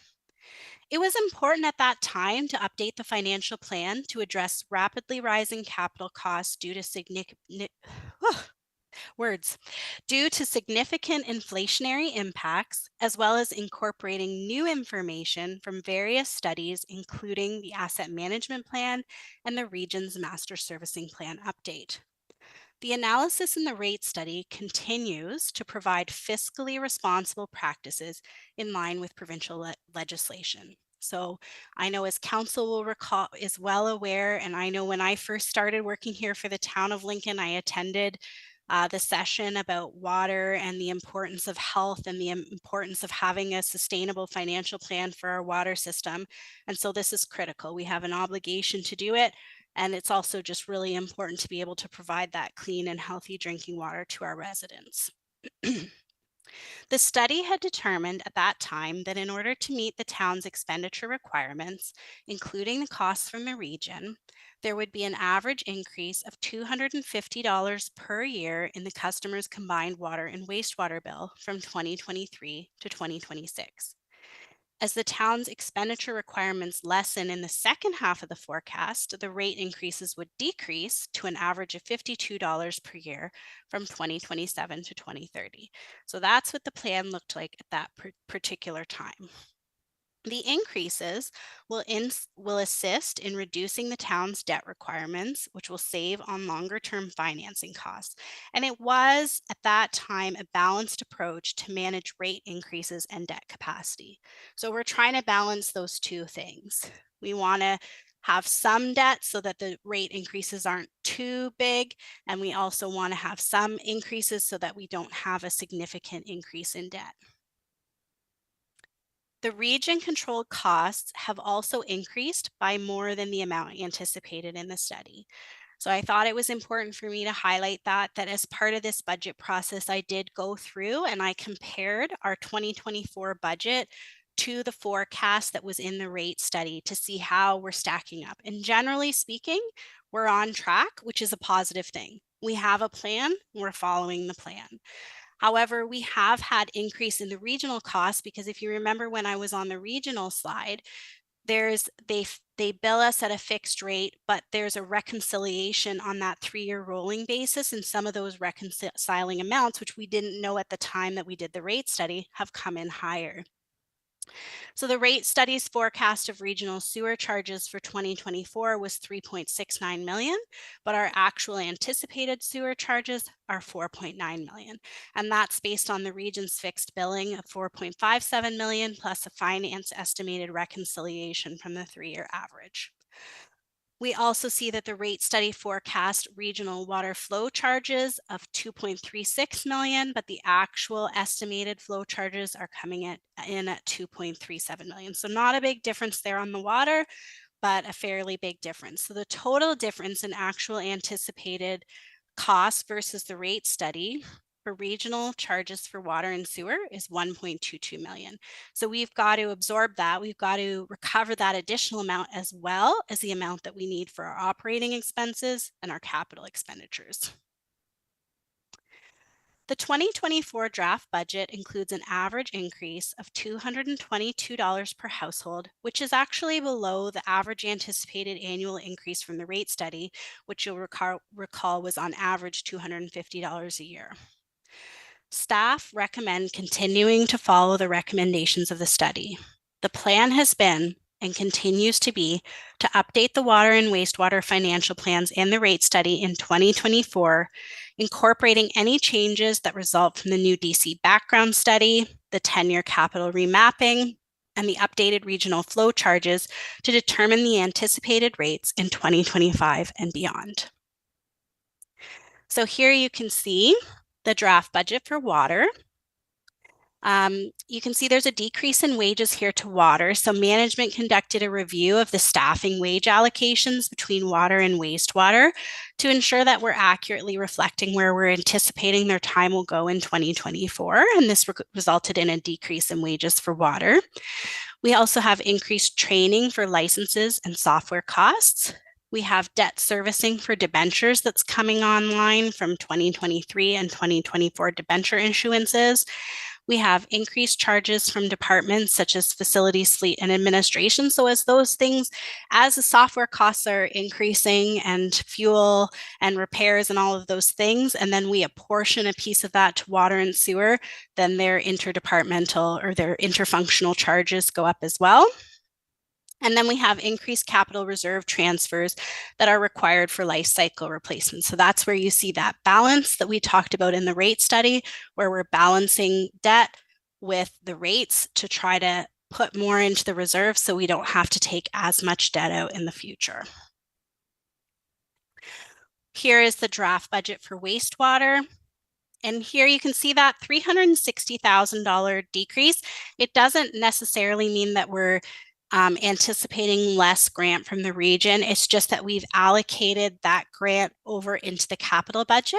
What it was previously was you would see the grant coming in and then going back out as a transfer to reserve, but we've moved it into the capital budget. So that's combined sewer outflow, or often referred to as CSO. Management also conducted that review of staffing wage allocations, and we're actually going to have an increase in wage allocations to wastewater for the coming year. And we have reduced costs of contracted services due to capital expenditures allocated to the capital budget, as well as I know in my discussion with the Public Works Department this week, they also found other savings by looking for certain repairs that can be done in-house if it's minor, as well as also some bulk purchasing and just taking advantage of some efficiencies. We have debt servicing for debentures also coming here from 2023 and 2024. And the same increased charges from departments such as facilities, fleet, and administration, and also an increase to capital reserve transfer. So very similar themes between this budget and the previous one, apart from the wage allocations. In 2023, Lincoln's water and wastewater charges were in the mid-range of municipalities in Niagara and below average. So it's important to understand that even after the increases that we had in 2023, we were still continued to be below the average and in the mid-range of the municipalities in Niagara. And what I've done for you here is that green shaded bar over to the right is where we anticipate the 2024 rates will be. But it's important to know that the blue bars on the left are still their 2023 rates for the other municipalities. So we don't yet know where they're all going to sit or where the average will be. But it will expect to shift Lincoln a little bit more over to the left. The proposed increase in rates, oh, I just said that. So this is based on 200 meters cubed of annual consumption, which is what is used by BMA Management Consulting when they estimate that municipal burden that we talked about earlier. The BMA municipal study provides that comparison between municipalities based on 200 meters cubed of consumption. However, the water and wastewater rate study by Watson and Associates Economists Limited indicates that historical data shows that Lincoln's volumes per customer is 175 meters cubed per year on average. So this is the consumption level we use to estimate our annual bill. And it means that our annual bills are lower than the BMA estimate because our average annual consumption is lower, whereas they're applying the same consumption across the board and coming up with their estimates. So you can see here that for 2023, the total combined annual bill for water and wastewater was $1,146 for the average household. And in 2024, it will be $1,368 for the average household. This is an increase of $222 per year, $19 per month, or 61 cents per day. Here it is, the average annual increase, 61 cents per day or $19 per month. And to recap what we talked about earlier in the tax levy budget, the proposed draft operating budget proposes a tax levy increase on the Lincoln portion of the property tax bill of approximately $150 per year. That's 7.86% of the Lincoln portion of the bill, 2.89% of the overall total property tax bill, or 0.12% of the 2022 average household income. And again, if household income stay the same from 2022 to 2024, our property taxes would go from 1.54% of household income to 1.67% of household income, which is approximately equal to the average for lower tier municipalities in Niagara. So here we are. We've gone through the presentation. We talked about how we engaged the public, how we developed the budget and consolidated it, and now we're at the stage of informed debate and approve. So I'll turn it back over to the chair to go through the next steps, and thank you for your time. Thank you very much, Charlotte. That was a long one. And thank you to your assistants, Julie and Mr. CAO, for their contributions. We'll take questions right now from council strictly to the presentation. And if not, we can move right on to the report. But any questions from members of council directly on the presentation?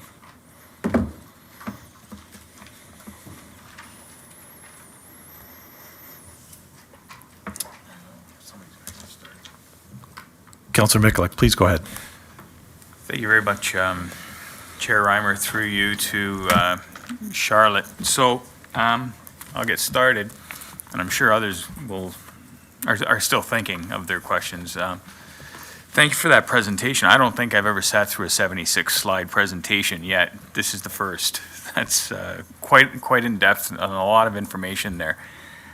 One of the questions I have is, we talk about growth. We talk about the benefit of growth with regards to a budget. Does the region disclose the growth as well? Because we're hearing what their levy impact is going to be, but is that before or after a growth that they experience through growth? Charlotte? Through you, Chair, to the councillor. Interestingly, my internet's been fine and then glitched a little bit there. So I think you're asking if the regions changes after they've taken growth into consideration?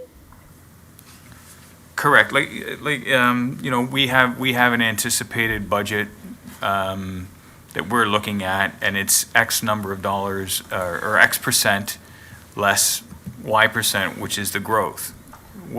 How does the region disclose their growth, if they have Thank any, you. or if it's noted? Through you, Chair, to the councillor, the region does. They present their budget very similarly. I think they've estimated their growth at about 1.5%, but that would be across the entire Niagara region. So I've also seen that they've brought a chart to their council where they looked at the growth specifically for each municipality, because when they're looking at things like their special levies for transit and waste management, it's impacted by the specific growth in the municipality. But across the region, there would be sort of one estimated growth that's happening across all of the municipalities, and then that would benefit their budget. Okay.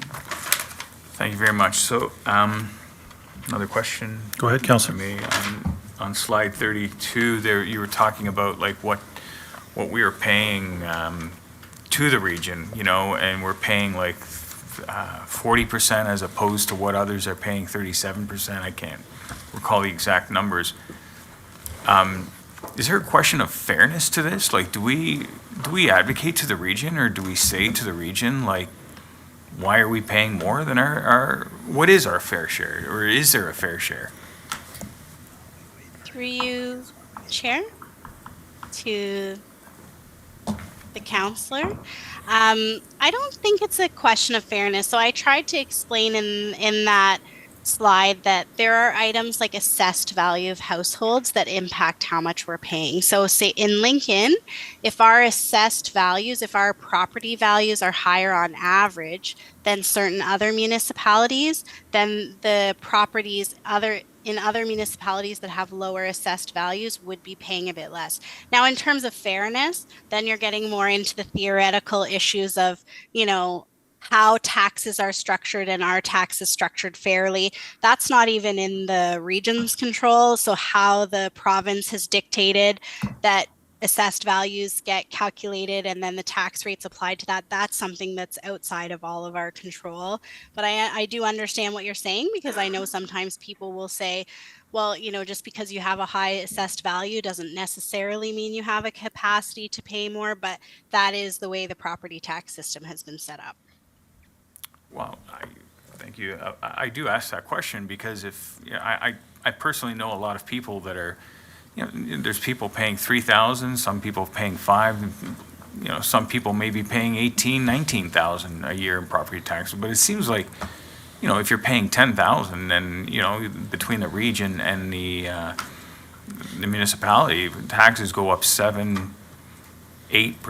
That's like $800 on a $10,000 tax bill, and I think that's where I'm concerned for the residents within this town that may have properties that are valued higher than perhaps others in the region, and I respect the fact that we have residents that earn $124,000 a year, combined family income.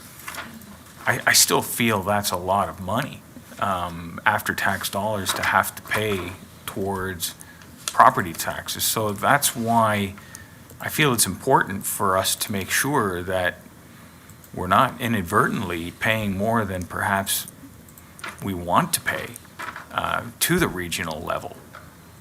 And so that's why I bring that question up and concern. And I'm not sure if SMT has, or our CAO has, considered that when talking to other CAOs or to the regional chair or budget chair. So those are my two questions for now, and I'll Thank you, Councillor. wondering if any others.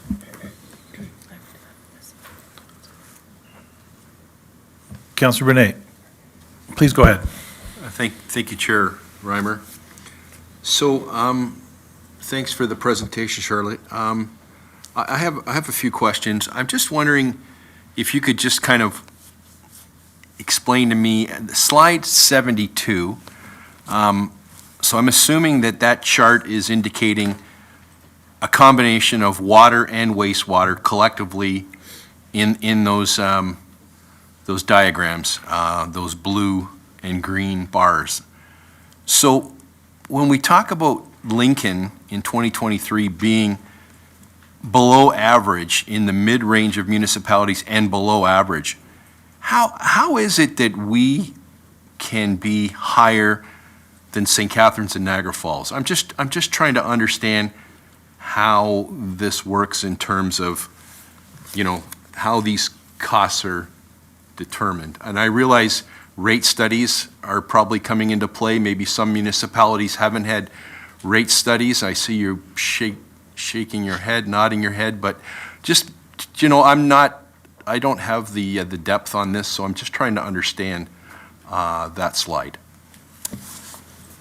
Go ahead, Charlotte. Thank you. Through you, Chair, to the counselor. That's a very complicated answer to try to give you. So different utilities do operate differently. And I think that's part of the challenge when we're comparing one municipality to another. For example, I know the other day I was talking to someone and I was also saying that if a municipality is geographically dispersed, for example, they might have longer lengths of water and wastewater pipes and infrastructure that they have to maintain versus a municipality that's more condensed. So each system has its own cost, all of its own unique features. They may have been planning or preparing differently in the past or now.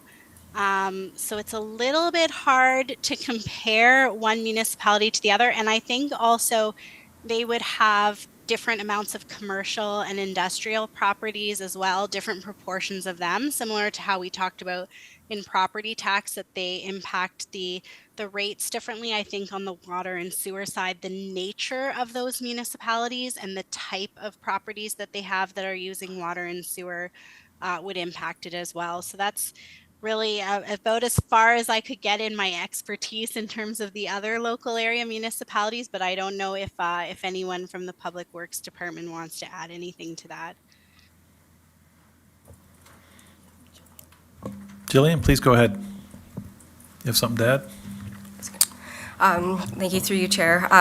Charlotte did an excellent job explaining that. It is a combination of factors, primarily that we all operate differently, but just a number of different factors that go into it, and where we all are on our asset management journey, where life cycle costs are across there, and then again, that distribution of costs across the population. So just like if we compare our kind of our fixed costs that we all experience, when you have a lot more users to spread those fixed costs across, there isn't as great of an impact to each individual property owner.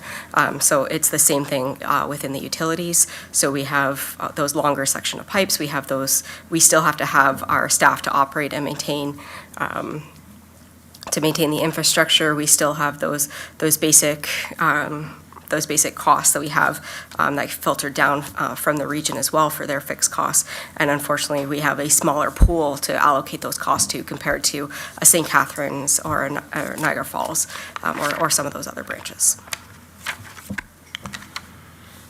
Councilor? Yeah, thank you, Chair. I appreciate those responses. Second question Go right ahead. So Charlotte, in your presentation, I think I noticed on 3 different locations throughout the presentation, you talked about anticipated proceeds on land disposal. And in the budget binder, under 2024 revenue budget drivers, that is listed as one of the net proceeds anticipated on land disposal. So I'm just trying to understand, because as a council, we did talk about surplus lands, and there was discussion back, a few years ago. To my knowledge, there's been no current discussions. So I'm just trying to understand, this is in the presentation 3 times. It's saying it's a budget driver. I'm just wondering why, as a council, we're not talking about this, because just a follow-up question, Chair, just a part B to the question, I'm assuming that at $220,000 as a stakeholder, that's a very conservative estimate based on, all the lands and buildings that we've got on our surplus list. So just wondering if you could comment on that. Go ahead, Charlotte. You want some clarification? You're okay. I'm okay. Right. Through you, Chair, to the councillor, I do think I am going to have to see if our CAO, it's hard for me because I can't see who's there, but see if he can jump in on this one. But I was asked to include these proceeds in the budget. Mr. CEO, please go ahead. Through you, Mr. Chair, I'll just pick up where Charlotte left off. And so some of this does date back to 2021, but to speak to Charlotte's point, we're often looking for revenue sources in our particular budget. And in terms of this particular question, the councillor's correct. Putting in approximately $220,000 in our budget as a placeholder in terms of anticipated revenue from land sales is incredibly conservative. Could we have gone a little bit higher? Absolutely. But I do, on something like this, want to err on the side of being conservative. Council will recall, we were in camera talking to you about 3 properties. Actually, talking to you about 5 properties at the time in 2021, 2 of which were parks. And council made a decision at that particular point in time in camera that we wouldn't proceed with those for a variety of reasons. There does remain 3 other properties we're looking at. One is on Lincoln Avenue, and then one is on Queen Street, and one is on Mountain Street. We do believe that the Mountain and Queen Street lands are better part of a larger precinct and may find ourselves looking at the larger precinct in terms of opportunities. And so really that leaves us with the Lincoln Avenue property that we've anticipated potentially looks at sales. Every year we also get 1 or 2 road allowances that we put in there. So we believe the estimate, albeit very hard to forecast, of $220,000 is incredibly conservative, and as a result of that, that's where this number comes from. So I think the councillor's assumptions and assertions are correct, that it's a conservative number. We definitely will be in front of council this year talking to you about this. We have sold 2 properties up on Fly Road in Camden, council will recall. There's also a property on Stadlbauer that we're looking at that I forgot to mention. So a number of properties potentially we can look at from a revenue standpoint. But again, wanting to be conservative in these estimates before council. Thank you, Mr. CEO. Councilor Bernay? Yeah, thank you, Chair. I appreciate that response and the fact that we'll be back in front of council. I only asked that question as, we're being asked to look at a budget where there's, long-term borrowing and amortization that stems over a 30-year period for $6.4 million. So I just think if there's an opportunity here to do something with some of the land that we've been sitting on, it's something that we should at least be exploring and discussing. So I appreciate that response. Through you, Chair, if I could just ask one additional question. So through you to Charlotte. So Charlotte, in the presentation, you talked in quite a bit of depth in the fact that staff, probably in all departments, we're doing a deep dive looking at our utility costs, gas, hydro, and water, and in many cases those numbers have gone. I saw some numbers increased over 25% over the last 2 years. So those numbers are not to be taken lightly. So just to give you kudos for that, I appreciate that we did that deep dive, but I'm just wondering.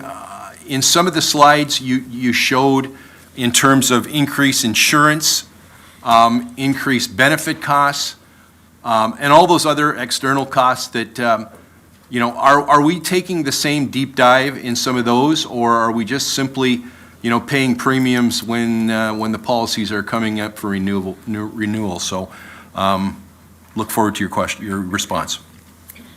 Charlotte? Chair, to the councillor. No, we have to be selective and look at which ones we're looking at each year when we are doing that deep dive. I tend to focus on the larger dollar ones. So because of that increase in utilities, that's why we were looking at it in depth to try to make sure it's as accurate as possible. For insurance, it was based on an estimate. Some municipalities right now are seeing costs come in still at 20% higher than what they are. I think ours is potentially going to be a little bit lower than I was anticipating, but I'm still trying to confirm that.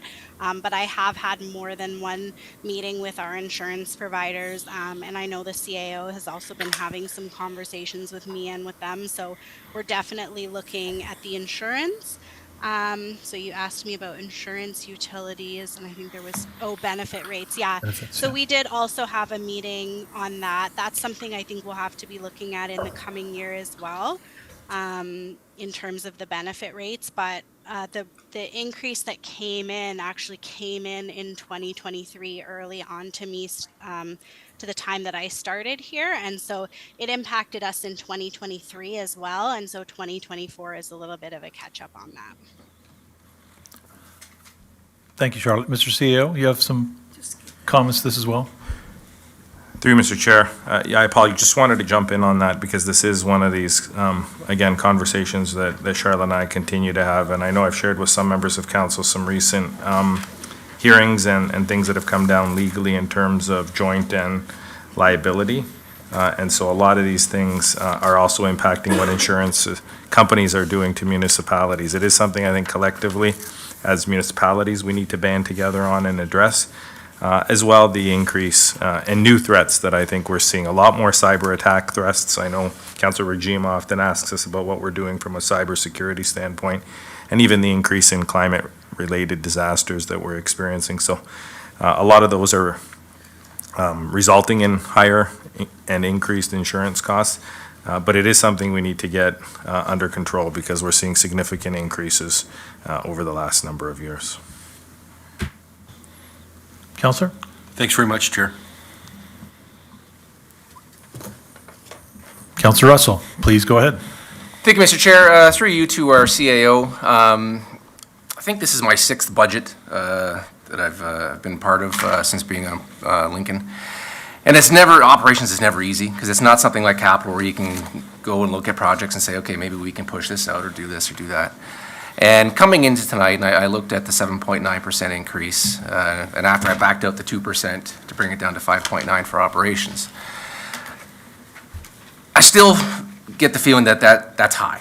And I always continue to wrestle in my head of, well, what would be a suitable number? And we've had this discussion in the past, and any number I really bring up is completely arbitrary, unfortunately. But it is part of our due diligence to make sure that every tax dollar is being spent appropriately. So after hearing the rationale from Charlotte in a very extensive and excellent presentation to Councillor Mikulic's point, I still have to ask to you, like, is there anything that we can do to bring that down a little bit? When I look at the dollar output or impact for residents with this and wastewater of about $355 after tax impact per year per household, again, I think it's our job as councillors to ask, well, is there anything we can do to lighten that up? So through you, Mr. Chair, general question to the CAO. Mr. CEO, please go ahead. Through you, Mr. Chair. I mean, I think the simplest answer, although it's probably not as simple when I say it, is yes. There's always, I think, something you can do. I think it's about service levels, and do we look at, in my intro comments, I mentioned last year we had cut some of our service programs down by a few weeks. Can we continue to look at things like that, which then find savings? Absolutely. Is there a repercussion or is there an impact to that? It's probably a better word. Absolutely there is, Councillor. I think there's always an ability to go back. There's just implications and impacts to doing so. And so I think, that's probably my most simplest answer to that question. I understand exactly what you're saying in terms of the impact to our residents. I would say that's why we had some of the lowest increases during the pandemic. I know a lot of councillors don't want to hear about the pandemic and the impacts. Charlotte can talk to you about what those impacts in water and wastewater meant when we didn't increase, when we kept those base rates at zero, and why we're seeing higher rates now. Similarly, we can tell you when we had 1s and 2s as our budget increase, which when you do the calculation on that 0.37, takes you into numbers that have a 0 in front of them, 0.5 and 0.9, then you start realizing we do care, and I'm not suggesting council is saying otherwise, that the impact to our residents is important to us as well. When we needed to make those cuts, we made those cuts. I think what we have in front of you, catch-up's probably not the right word, but I think it's a little bit of correcting some of those cuts that we made at that time to be at a position to give our residents some relief during a time when there was significant unknown. But to your question, I think looking at the increase before you, removing the capital contribution, which I think is important, we could look at potentially finding some more savings. Can I tell you that finds you 1 or 2% or 3%? Absolutely not. Do I think even finding 1% is a stretch? So taking that 5.86 down to 4.86? Potentially. I think that's where likely what you're directing us potentially, should you go in that direction, to come back with. But we're not finding massive changes when you hear about the increases to insurance and utilities. And there is an arbitrary nature to it. I could put in here, a larger increase or a larger non-conservative amount in land sales, get this number down. I think sometimes that's not necessarily what you'd want me to do. I think it looks good in the moment, but what happens if I don't meet that target that's before me? Then I'm coming back to you saying, we made that 400,000, so the budget came down, and everybody was happy and we got it through, but guess what? I only was able to get 250,000 of those land sales, so now we're in a shortfall of 150,000. So hopefully that answers your question, Council. Good answer. Councilor Russell. Thank you, Mr. CAO. And follow-up, or second question. Go right ahead. Through you, Mr. Chair. Maybe to Charlotte and potentially to Jillian and Dave, it's a water and wastewater question. I don't mean to haunt Councilor Mikulik every morning, but the cost to flush a toilet is going from 5 cents per flush up to 6 cents per flush starting in 2024. Just a little math I did today. And I'm wondering, same question, is there anything that we can do? I know that we have the rate study that was approved last year that being implemented over several years. Is there anything that we can do to mitigate that or maybe spread that out over a little bit longer tenure to lower that impact on our residents? Charlotte, please go ahead. You ask the hard questions. I think that the recommendation is to follow the rate study. And part of the reason I looked in detail and compared the rate study to the 2024 budget was to look if there was anything, say for example, if the region's costs were coming in lower than we had anticipated, we might be able to make an adjustment like that. But based on everything that I looked at, including the fact that those costs are really higher than we originally anticipated, and I will turn to the Public Works Department if they have anything to add, but I did talk to them about it as well. And I think part of the issue is that a lot of the capital infrastructure that we need to do that's supported by rates, that is not growth related water and wastewater infrastructure. That is our water and wastewater infrastructure that's going to our existing homes and our properties.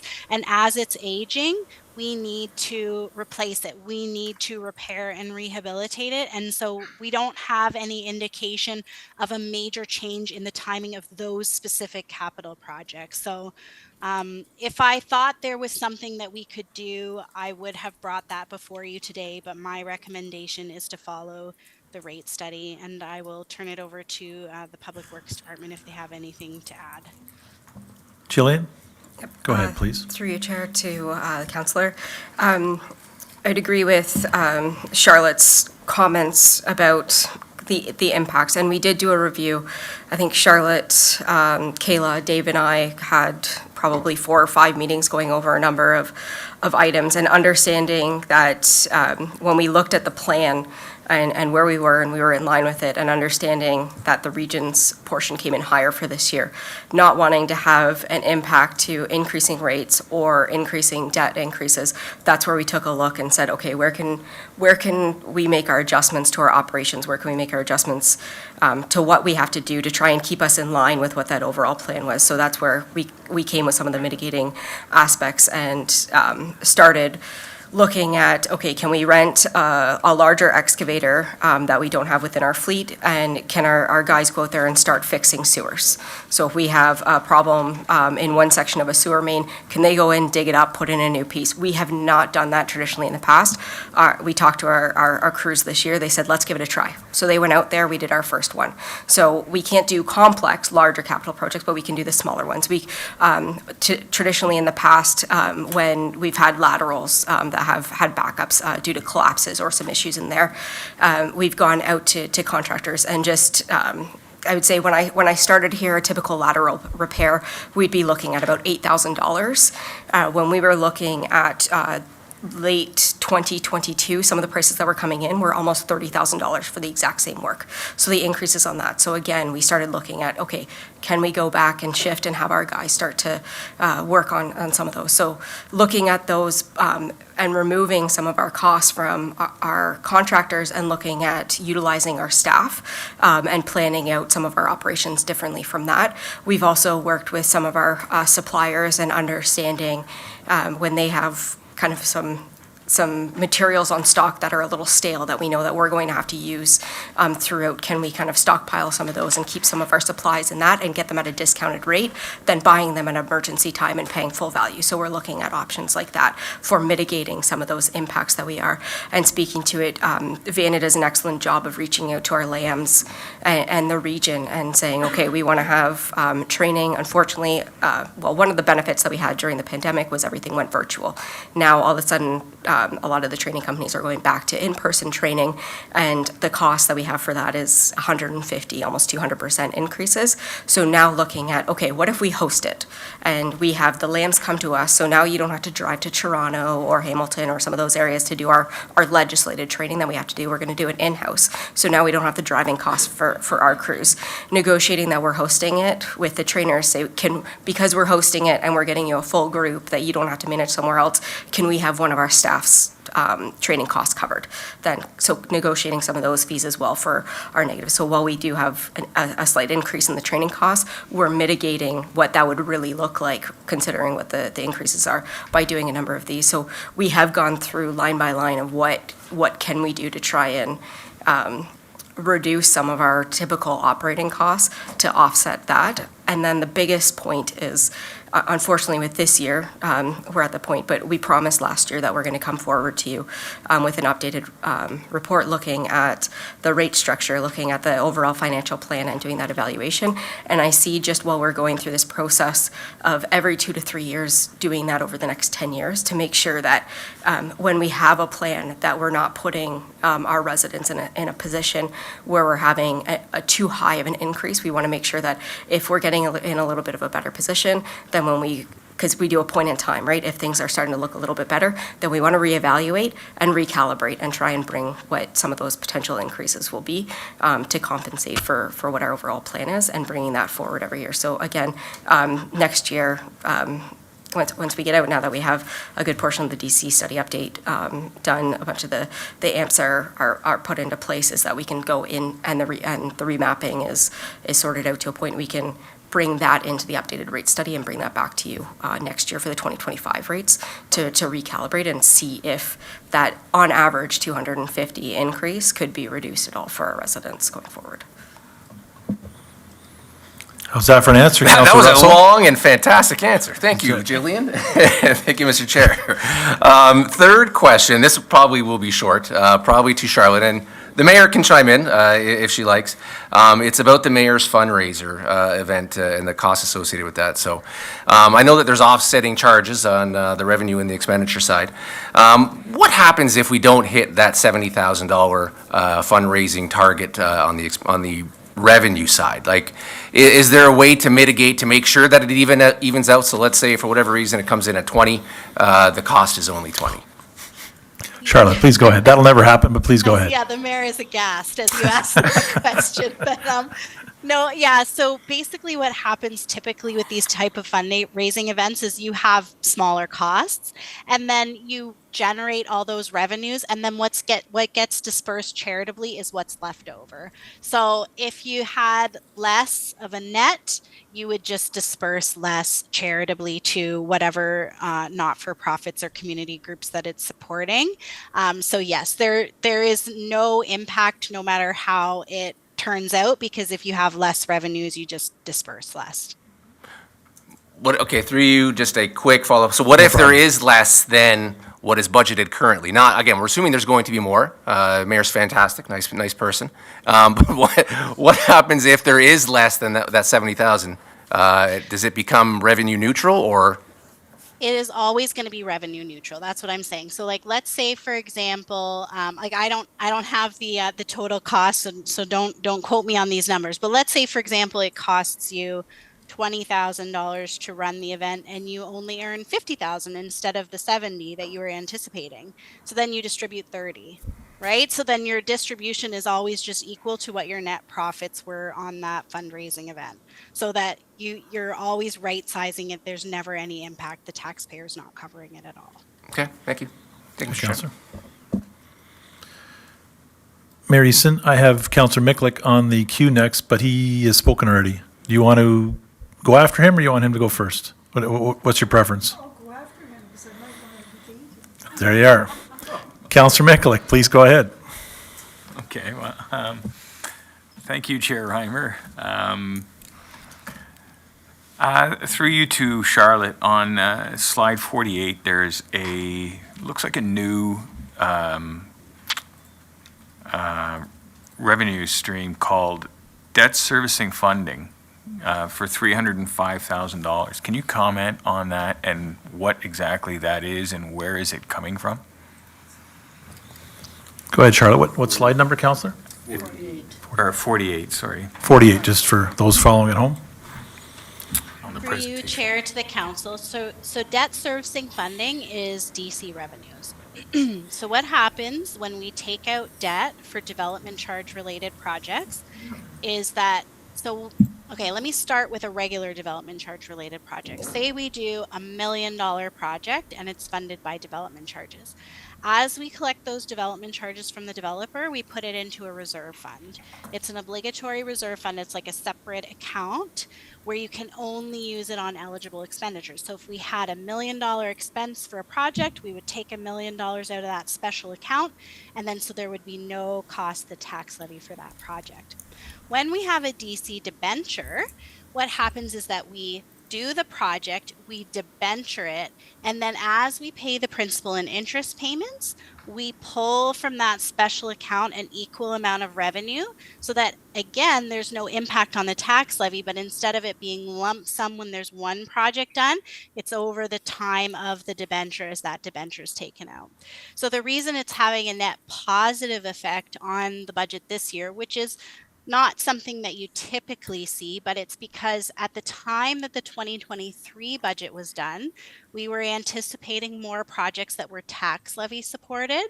And as council made those decisions to defer and delay some projects, as some projects have been delayed that are tax levy supported, whereas we've debentured some of our development driven and growth related projects, we have those DC revenues that are now coming in to offset our anticipated debenture expenses. So it's revenue equal to the principal and interest payments on development charge related debt. Thank you very much for that. So I guess where I'm going with this is like I'm a little bit concerned about counting on DC revenue funding debt, and it's slide 42 that makes me concerned. Slide 42 basically shows our construction value versus supplemental taxation revenue, and I don't know, or I don't think that in 2019, 2020, 2021, we saw, or we were forecasting what is happening in 2022 and 2020, or 2023 for sure, where it goes down. And when that occurs, that my belief or my understanding is that DC revenue funding would go down also. So do we have capacity to mitigate any unexpected misforecast? Do we have the capacity to? Charlotte, do you want to comment on that? Sure. Yeah, through you, Chair, to the counselor. I guess what I would say is a forecast is always just that, a forecast, right? So we do the best that we can with the information that we have right now. I don't think anyone would have anticipated what happened with the pandemic. And I'm not trying to keep harping on that, but what's happening right now out in the economy with inflation and interest rates, I don't think there were very many people that, when you're saying, did we see this back in 2017, 2018, I don't think anyone I know saw this coming, right? So then now it becomes, okay, what do we do with the situation? This is the situation that we're in. What are we doing in response? So when you say what are the mitigations that we can do, if you recall when we met as the ad hoc committee and we talked about the new target debt levels that we're trying to stay within, one of the targets was also to have development charge related debt payments not to exceed 50% of an average of what we're collecting in the DC reserve. So that is what that's trying to accomplish. Now, currently we are a little bit above where we want to be target wise, but as the development comes in and things start to catch up again, then we'll try to stay within that range and we'll use that to help guide us in terms of the amount of debt that we're issuing for DCs. So yes, council has essentially put something in place that's to help address that. Is it always going to be perfect? Because, then I would say no, because we can't always anticipate the exact timing of growth and development. But I would also say that those ebbs and flows, as we call them, or how it goes up and it goes down, that is sort of the nature of development. So typically what happens if you're having, say, for example, a new subdivision, you'll see a big peak. You'll see a big peak in those permits when that happened. A couple of years later, you see a big peak in the property tax revenues that come with it. That's kind of the nature, I would say, of development. And it's part of the reason why sometimes debt charges are beneficial for DCs. Counselor, just some comments from the CAO as well. Your question. Go ahead, Mr. CO. Through you, Mr. Chair, to the counselor. Counselor, I don't like this slide either, to be honest with you. This is never a type of slide I like to see. And so I agree with you in that. I think the other thing that I'd probably add to the comment made by Charlotte in terms of what are we doing to combat that? That's why you see a capital program in front of you that is a lot smaller than past capital programs. So we always have the ability to retract when we need to retract and then to expand when we need to expand. And if you remove the hospital, which is a long time commitment that was made, really you're looking at a $10 million capital program. So what does next year's look like? Probably also in that retraction stage in terms of where we're at.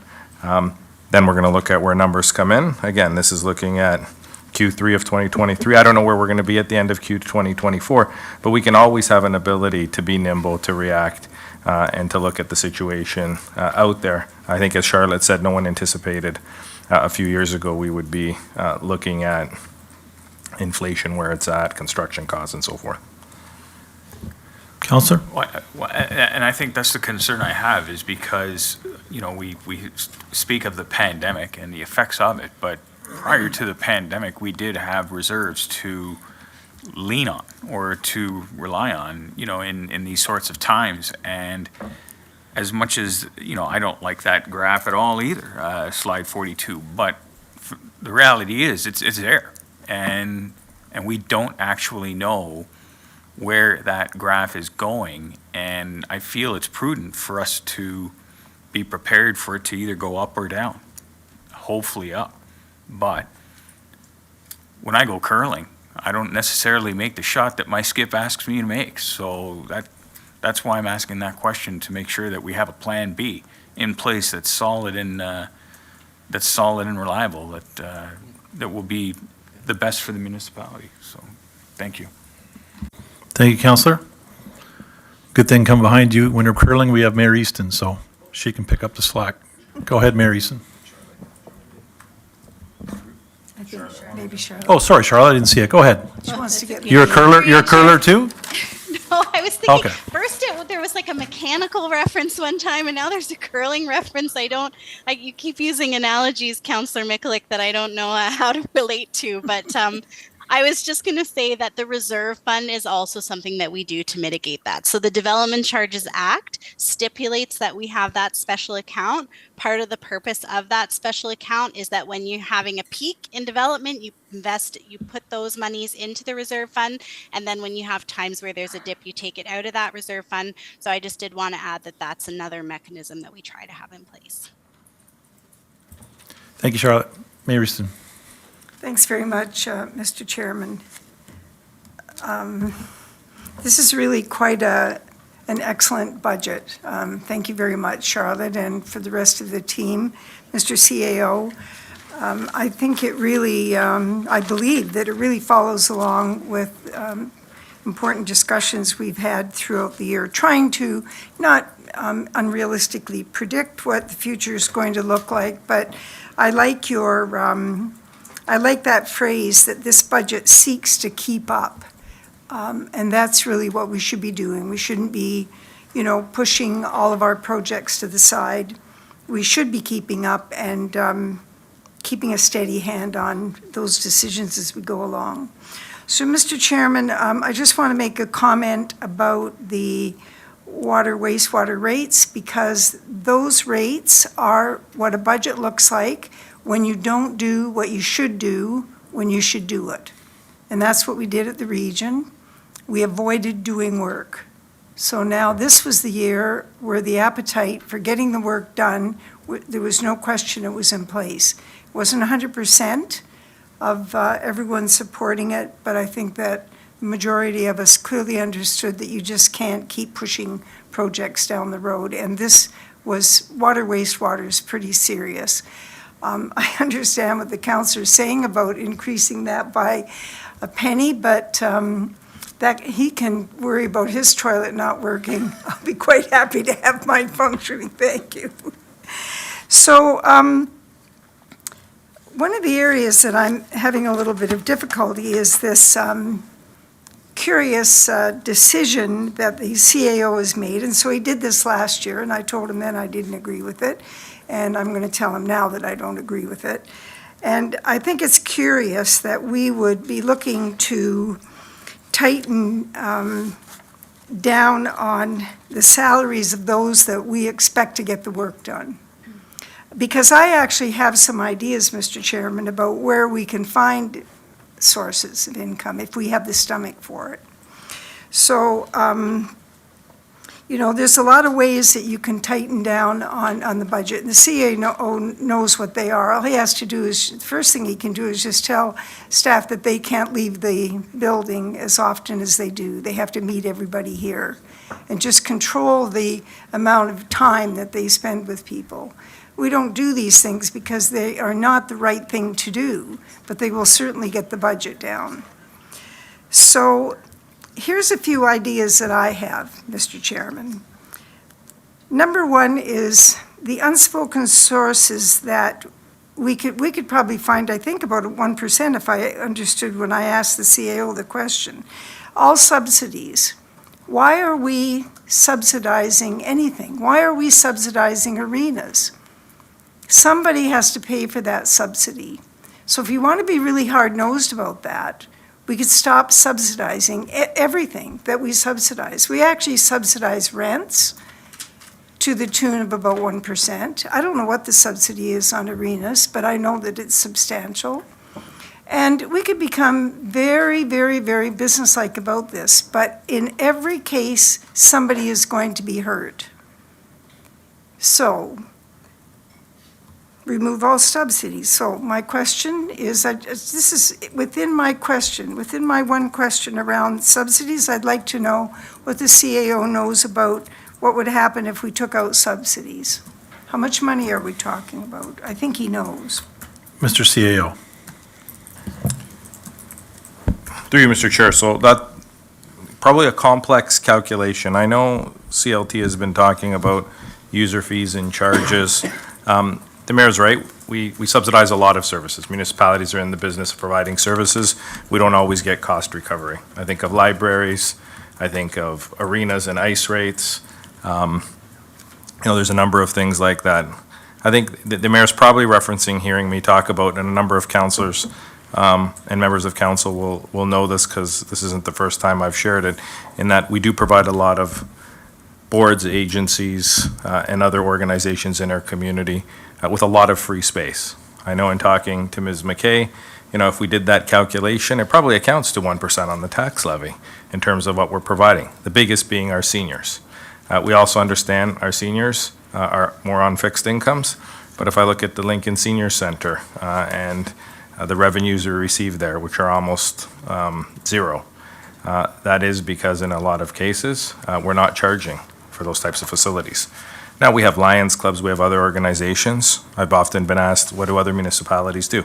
Most municipalities provide some level of discount or some level of support to those types of groups, but there are larger groups. Again, I go back to the seniors groups. Not that I'm recommending we do away with those subsidies, but I think the calculation as a CLT we looked at, and Ms. McKay's nodding, is about 1% on the levy. So about $200,000 or so we're looking at in terms of when you cumulatively look at some of those subsidies to those organizations that we do provide free space discounts on rents for. I think it's important to the community. We've often talked about how can we support seniors more, but there is a cost to that. And I think every time we look at user fees and user fee increases, we are at that point where we're negotiating with our minor hockey associations as well for increases. A lot of those increases hadn't been in place. I remember the first time I negotiated a 3-year deal with those organizations. Didn't come easy. It was one of those things that they're passing those costs on to parents. And again, we're going after the same people. We look at our own tax increases. They're seeing increases in user rates and hockey rates. So there are often those costs. But I think to answer the mayor's question specifically on those, yeah, there's some money we can find there. To the mayor's question around how do I look at staff compensation and staff increases, it is one of those things that none of us go into lightly. I can assure you, I think I said, kicking off my comments, it's probably the most difficult and uncomfortable conversation we've had in a very long time, where we started questioning one another's commitment to, do we care about our staff? Because I think as staff listen to this, or the media reports on this particular meeting, which they will, I think what makes a headline potentially is looking at freezing non-union staff salaries. A lot of the non-union staff put in countless hours. They're here working hard. They're here providing services. Again, look at the team behind me. And nothing we go into easily or simply or something I don't put extensive thought into. No different than the hiring freeze last year. I think it's important to demonstrate to the community, though, that we're also making those tough choices. I continue to hear that. Are we also making tough choices? We are. I understand people are going to say, well, you have benefits and you get paid well and all those things inevitably that you go to around staff. But the same staff that haven't received those cost of living adjustments are the same staff who also are experiencing rising costs of utilities, rising food costs, and all the other things that everyone in our community is wrestling with. So I don't go into it easy, Mayor Easton, and it was one of those things that, would I, in an ideal world, have it in front of you? No, I wouldn't. Did we explore maybe looking at something that was a full year? We did. I think the compromise was something that was July 1st in order to make that freeze a little bit more palatable. All right, so Mr. Chairman, that's my way of pushing at the CAO because, and he knows that this is the position that I take because there's a balance here and we can't put it all on the backs of our staff. If you want to go out and look at what's happening in the private sector, when, if anybody's receiving any kind of increase at all, down to the level of unionized staff, then I have to question why we would target our own staff in that regard, because there are certainly a lot of increases that have been taking place both at the union and non-union level outside of municipalities. So I don't know whether we'll get to the point where we feel that we need to decrease service. I certainly hope that we don't, and I'm not suggesting for a moment that we should look at any of those things that I put on the table because there's a lot of reasons why we have decided to have those services. But they're on the table now in terms of pulling something up. If we feel that we need to go after decreases, then we have to look at everything. And that is, I don't think that that's a good position for us to be in, but it's fair and it's equitable. Because the person that's subsidizing the arena may not appreciate being in that position. Thanks, sir. Thank you very much, Mr. Chairman. Thank you, Mayor Easton. Councillor Renee is next, and then we'll move on to the report. Go ahead, Councillor Renee. Yeah, thank you, Chair. Just a quick question through you to Charlotte.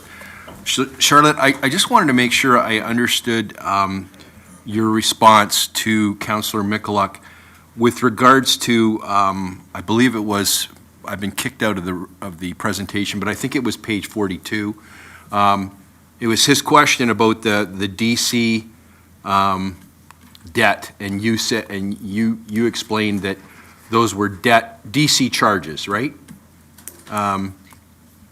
Yes, through you, Chair, to the councillor, the debt servicing funding that you see in the operating budget, it's development charge revenues that's being offset against principal and interest payments on development charge debt. So when you look at the summary of major expenditures and you see debt servicing charges, the total for 2024 is budgeted to be about almost just under 2 million. And then when you look at the debt servicing funding, it's about 621,000.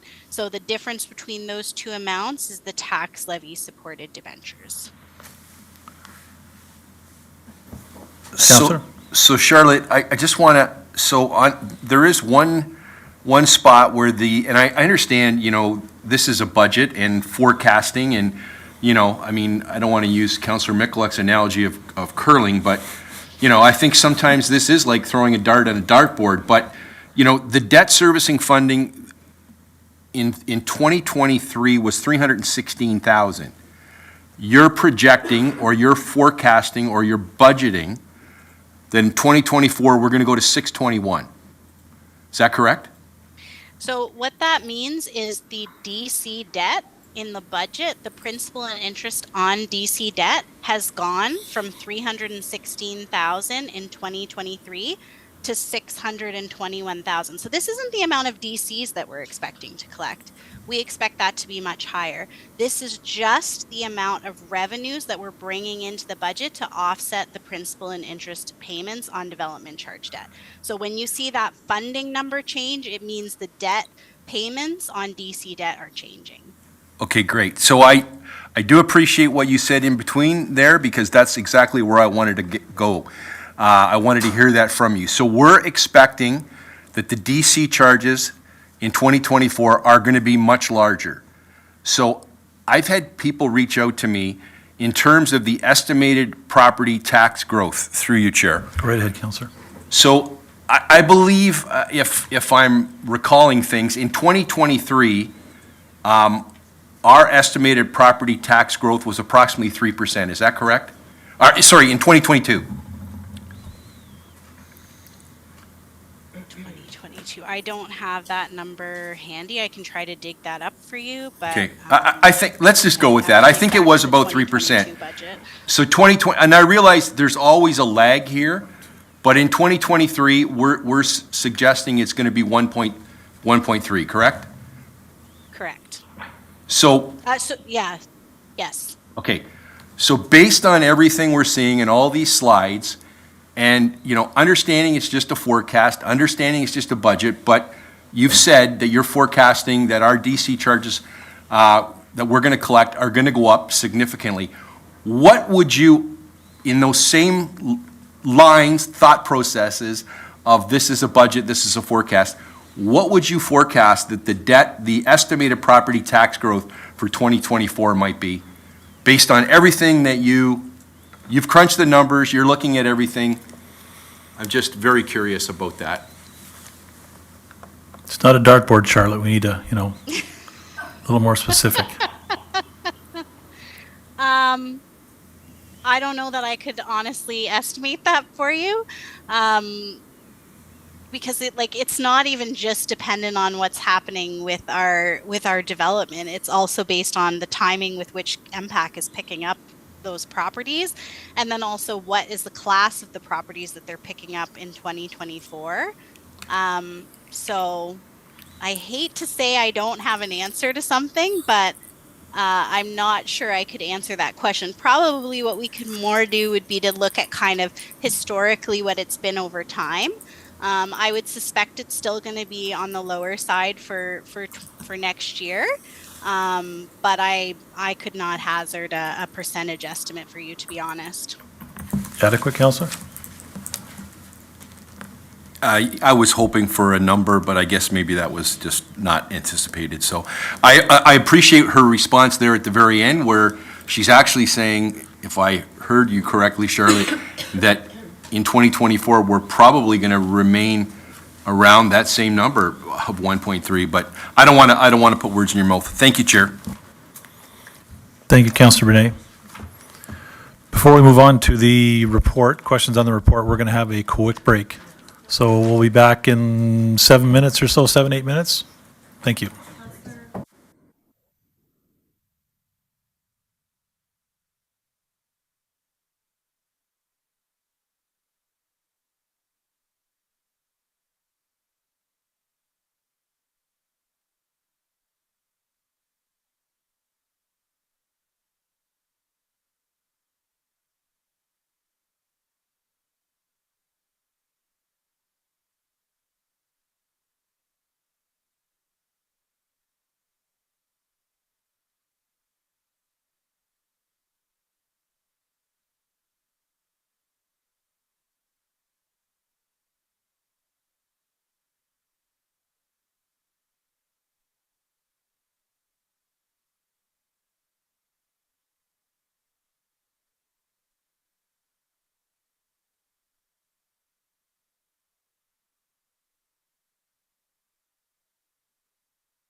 And we're back.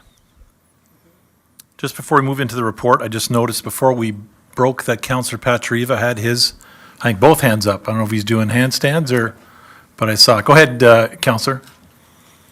Thanks, Mr. Chairman. Through you, maybe a question to Charlotte or possibly Mike. And I know every year we deal with insurance increases, and I know in the past when they got to be untenable, we went to like an RFP process or a call out. Is there a lot of, like, is there a small pool of company that do municipal insurance, or is it quite a wide swath? Like in my time, we were with Cowan, we went with Omex, which was ill-conceived, but you know, at some point, some of these you need to go to market and say, okay, this is what we have, we need a better price. So wanted to get your thoughts on that, CAOs as well. Thank you, Mr. Chairman. Is that to Charlotte? Go ahead. You chair to the Go ahead, councillor. Charlotte. I am hoping the CAO could jump in there because I think he has a bit more experience in this area than I do. But I do think there's not a tremendous number of companies out there that deal with municipal insurance. And I know, as he was sharing earlier, it is definitely a topic of discussion amongst municipalities. There's conversations going on at treasurer levels as well, because there are a number of municipalities that are seeing those increases. And it's one of the challenges I know even when I was working in a completely different county, it was also a topic of interest there. So it's been happening across the board, but I'll let the CAO jump in there if he has anything to add. Thank you, Charlotte. Mr. CAO. Through you, Mr. Chair, I don't have a lot more to add. It is a limited number of companies. I think it is something that we need to, I know it's come up at a CAO's table around when we start talking about shared services and potentially even more, you know, going out, looking at shared tenders. We do a lot of the shared pricing and a lot of the procurement already together, but I think this is one that we're all experiencing, and I don't think anybody's got, you know, a good answer for it yet, Councillor.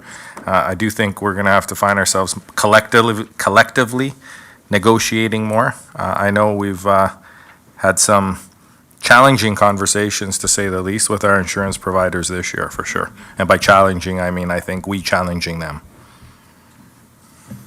Councillor? All good? Thank you. We will now consider Report FN-18-23, 2024 Operating Budget. Do members of council have any questions? Please provide a page number or something we can all join along with.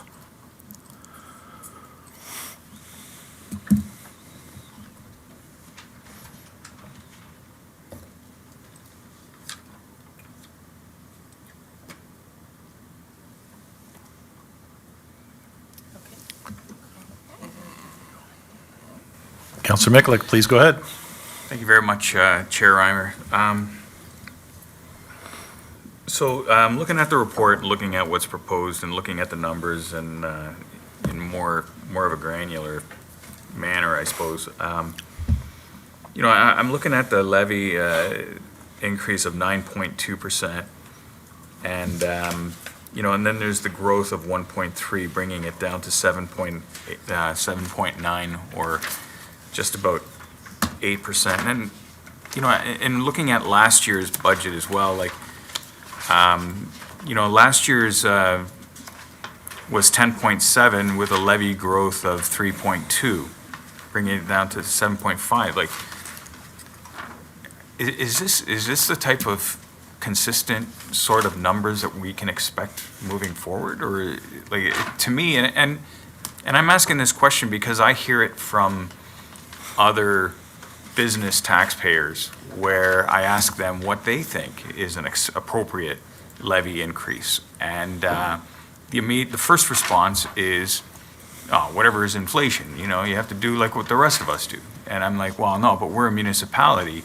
We have a responsibility to, you know, keep the water running and the roads safe, you know, of potholes. But nonetheless, we're an organization."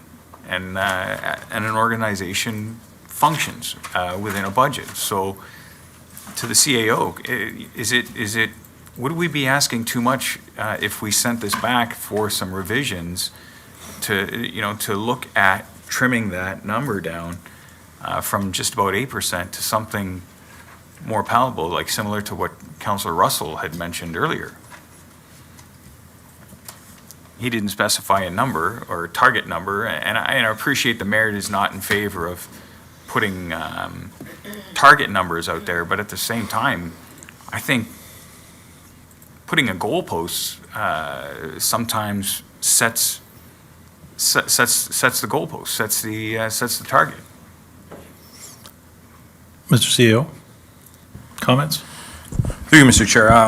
So let me take a stab at the councillor's question, because I think he's asking, can we send it back and can we find savings? And I think to the answer that I provided, Councillor Russell, we can, but in terms of what I come back to you with, I'm not sure what I can come back to you with that's in our control, that actually gets those costs to something or gets those increases to something that I think is more palatable for you specifically, Councillor Mikulik. To your point about when you ask a resident what they want to pay, and I think Charlotte took you through this, and I'm not trying to be cute by any means. No?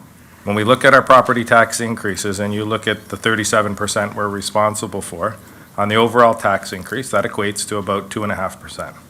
So I think it's about how you're telling the story, first and foremost. Secondly, we talk about inflation often. The inflation rates over the last 3 or 4 years, when we had tax increases of 1.9, 2.2, and last year 7.5, were considerably higher in each of those 3 years. So I think we often say inflation is the barometer we should use when it suits a narrative and when it's at 2 or 3%. We don't like using inflation when it's at double-digit increases like it has been. And we've never put a double-digit increase in front of you in terms of where we're at.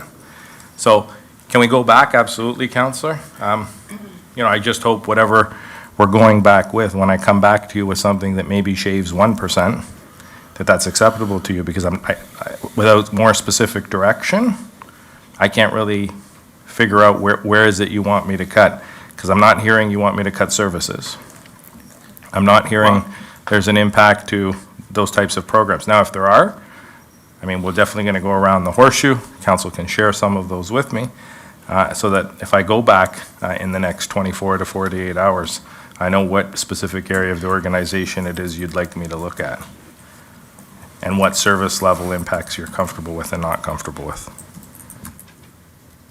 Councillor? Thank you for that response through you, Chair. Well, I look at things like, the council newsletter.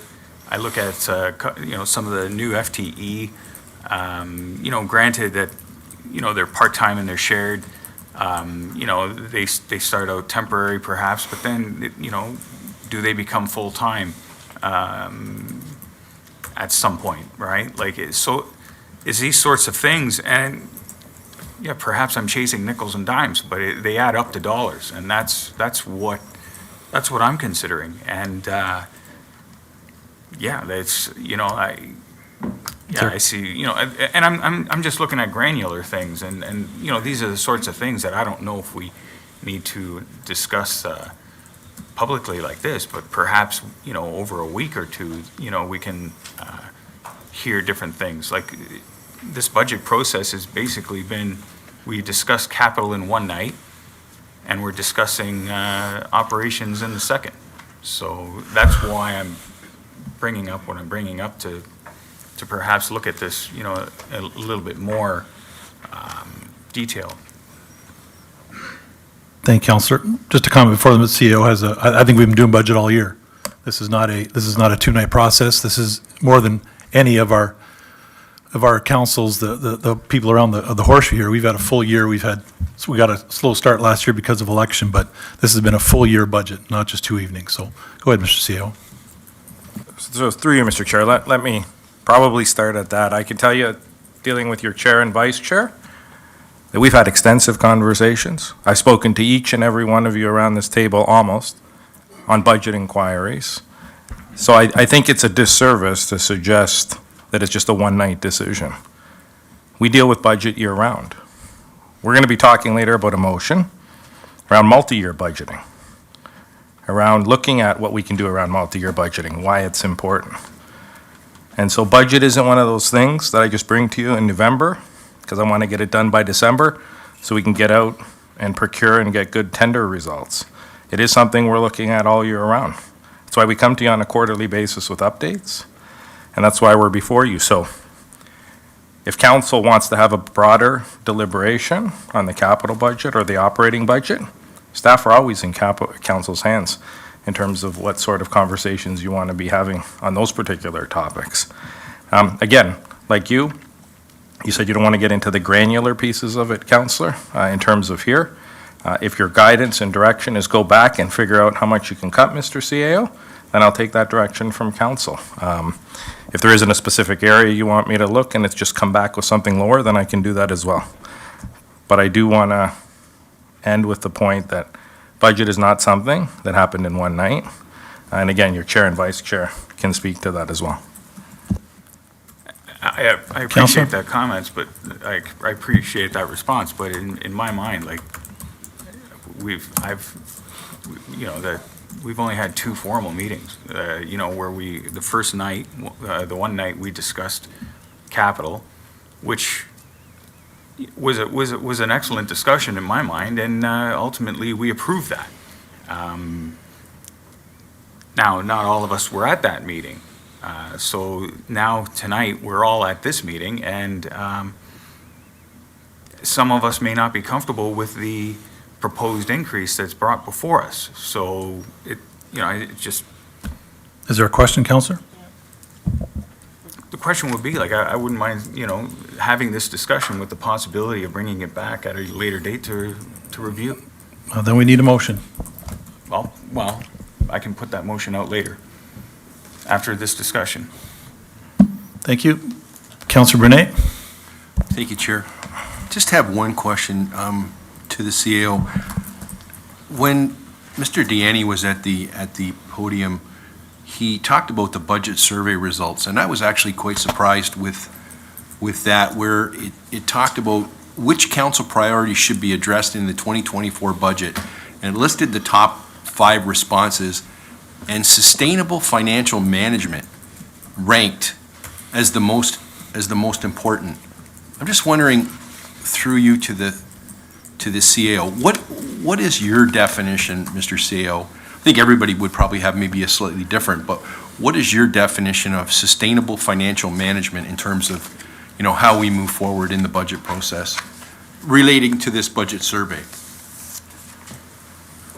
Mr. CAO? Through you, Mr. Chair, so I don't have the budget survey in front of me, but I can absolutely share with you, I think, my interpretation of financial sustainability, of sound financial management, and of the various iterations of that, because I think in some ways they're all the same.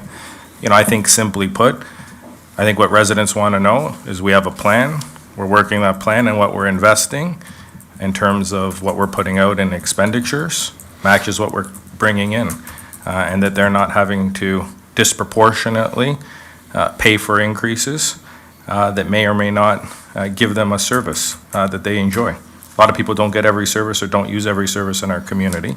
I've often said, as much as we need to employ some of the systems of the private sector and looking for efficiencies and looking at how we do business, one of the things that makes us different is the bottom line that we deal with is public service. Sometimes harder to quantify than it is how much do we pay shareholders and what do bonuses look like and what do dividends look like. And so where it's a little bit more fuzzy is what does that service level impact to people? What does having green space? What does walking in a park? We heard a lot of that during the pandemic, which was probably the first time we ever heard the importance of green space in such a way that people said, you need to invest in it, you need to make it a priority. So for me, I think it's having some policies, making sure those policies make sense, making sure we're not burdening today's community, today's population, but also looking to how we spread over the costs of things so that future populations pay for it. But all in all, I think you could look at a number of metrics or key performance indicators that speak to what makes you financially sustainable. And I think Charlotte's looking at putting some of those policies in place. Before her, Lawrence had some policies that he put in place. And I would say over the last number of years, we've put in various policies that address those things. So I think it's important to look at debt policies. I think it's important to look at how your community grows. I think it's important to look at the various legislation that's in place. Some of the legislation that's in place from the province is in place so that we automatically are financially sustainable, and we're automatically not exceeding thresholds, and that's why you see certain thresholds that are in place. I think that's my long answer, Councillor. I probably said it at the beginning, making sure what we spend is appropriate, making sure what we tax our community is appropriate, and making sure that the services we provide, are appropriate. And so how are we using those assets that we have in the community? How are we making decision-making? Is our infrastructure in good shape? Those are all things that I would look at. Councillor? Yeah, thank you, Chair. I appreciate that response. I just found it, I've been reflecting on it ever since Paul Deaney was at the podium, and that slide, I just think that's, I would have thought, I realize it's a small sample size, but promoting health and a safe community, investing in social infrastructures like parks and facilities and open spaces, promoting open and transparent government. Sustainable financial management was the highest one on the list. So I'm just trying to reflect on that as we're in the budget, as we're making this decision as to approve this or not. I'm just stopping to reflect on that. Through you, Mr. Chair, if I could. So I just had a chance to actually pull it up on our website, or the information that we have within Council Strategic Plan. Item 3.3 says sustainable financial management. There's 3 areas underneath it that speak to utilizing the town's asset management plan and other strategies as key decision-making tools to address long-term planning of projects and infrastructure needs. Number 2, continue to conduct long-term financial forecasting, debt modeling, and long-term borrowing to ensure the viability of the future tax base. And 3, leverage municipally owned properties as both community assets through repurposing and a source of revenue through sales and opportunities. So without actually having said this, I think we covered a lot of that this evening on some of the conversations and questions, but that is in the council-approved strategic plan, what financial management or sustainable financial management means. Thanks very much, Chair Reimer. Mayor Easton, please go ahead. Mr. Chairman, I waited quite a few minutes, and nobody came on the board, and so I want to call the question. To the motion? Yes.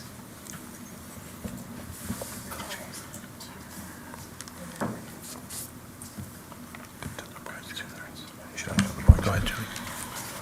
Thanks, Madam Mayor, through the chair. So to call the question, technically it's 2/3 a vote, so the mayor has moved that, and we'll just have that to end the debate now. So can we have all hands ready to go into the main motion, please? All those in favor? I'm sorry, I don't understand. So the mayor has called the question, and so that means that ends the debate, and so we need to do a 2/3 vote in order to do that. Okay, so if there's no other comments, so we're going to do that. So just all those in favor, just raise your hand. And that carries. Thank you. Just read the main motion.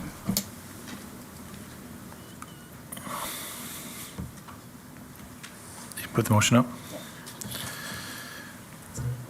There being no further discussion, I have a motion moved by Councillor Russell. Receive and file for information report FN-18-23 and presentation regarding the 2024 operating budget.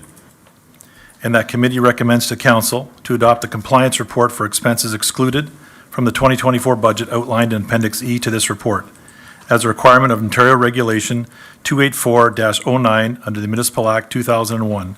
And that committee acknowledged that it has evaluated the capital and operational requirements for the town of Lincoln to ensure the efficient delivery of municipal services to the ratepayers of the town of Lincoln, and that committee recommends to the council that the 2024 tax levy supported budget expenditures of $31,460,732 be approved, and that committee recommends to council that the 2024 budget be approved with a tax levy requirement of $24,191,426, And that committee recommends to council that the 2024 water and wastewater rate-supported budget expenditures of $14,150,579 be approved. And that staff be directed to prepare the annual taxation levying bylaw as required by the Municipal Act 2001 upon the setting of the tax ratios and requisition amounts by the Regional Municipality of Niagara and other applicable bodies. Recorded vote, Madam Clerk. I want to ask the clerk to call the vote. And I'll open that vote.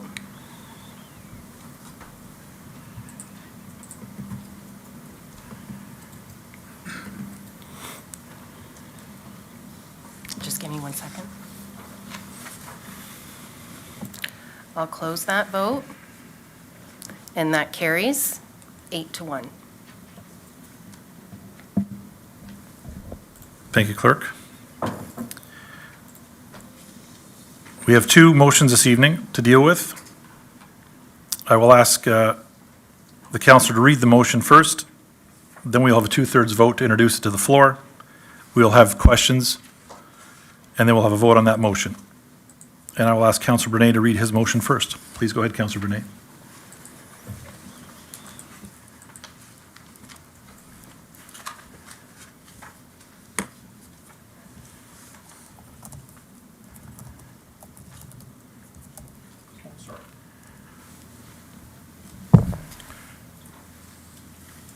So can I, through you to the clerk, can I speak to some of the background towards this first, or you want me to read the motion first? So I think what you should do is probably, through the chair to the councillor, I would probably read the motion and speak to it. Okay. And then we'll take a 2/3 vote to consider and put it on the floor, and then we'll take questions. Does that make sense? Yes. Okay. Now I've lost it. It's gone into archive. or Councillor, I can bring it up for you if you something. wish. That would be perfect. Okay, give me 1 moment.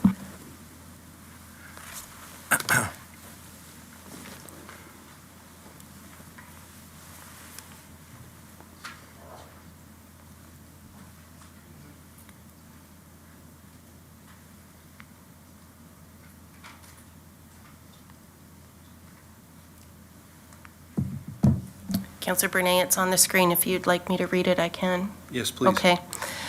And the motion that Councillor Brunet is proposing to put forward is whereas there are significant staff resources required to develop the annual budget, and whereas there may be economic advantages for multi-year infrastructure and operational purchases, therefore be it resolved that staff investigate the pros and cons of multi-year budgeting, including investigating municipalities that have moved to this practice and included in their recommended implementation strategy, and that staff report back with a recommendation to council on or before April 1st, 2024. Go ahead, councillor. So, thank you, Madam Clerk. So, I just reflect back on this time last year. I remember, at that time, our director, Wagner, talking about multi-year budgets. And, certainly coming out of last year's budget, we had some obstacles to overcome. We developed an ad hoc committee, and we talked about looking at the 10-year capital plan, and I think we have done some good things. I just listened to our CAO, and one of the first things that I wrote down when he first started talking tonight was we have over 1,000 hours invested in this budget. So I really think there are some opportunities to look at a multi-year faceted budget and to look at things through a different lens. I think there will be pros and there will be cons, but I think we need to look at that. I think other municipalities are doing it, and some are having some really good success in that. So I just think it's something that's appropriate, and I think we're giving staff a little bit of leeway in terms of coming back. I'm not stuck on the April 1st date if staff wanted to move on that data, here and there. But I do believe it's important that we look at this. Thank you, Madam Clerk. Thank you, Chair. Thank you, Counselor. And now we'll have a 2/3 vote to get it on the floor so that council can ask questions or have some input as well, too. So 2/3 vote, Madam Clerk? It's on here. Through to council, it's open for voting. This one we prepped. Thanks, and I'll close that. And that carries. Thank you. We can. Thank you. Questions to the councillor's motion? Mayor Easton, please go ahead. Thank you very much, Mr. Chairman. I think this is a really good idea. It's, we have talked about this a little bit, rather loosely, but I certainly know a number of municipalities that are doing this. They do it often with capital, but it may be a little bit more focused. But it does allow you to have a look at any gaps that you think might exist in your own policies, which gives you that lead time, which I think is what we did with our ad hoc committee a bit. So I certainly support this, and thanks very much for bringing it forward. I think it's a good move. Thanks. Thank you, Mayor. Councillor Murray, please go ahead. Thank you very much, Chair. Through you to Councillor Brunet. Tony, I think it's an intriguing idea. I think that in business, we always look at multi-year budgets as well. But one of the challenges that I see is, just in the last 2 budgets that I've looked at, is the dramatic changes that were unexpected.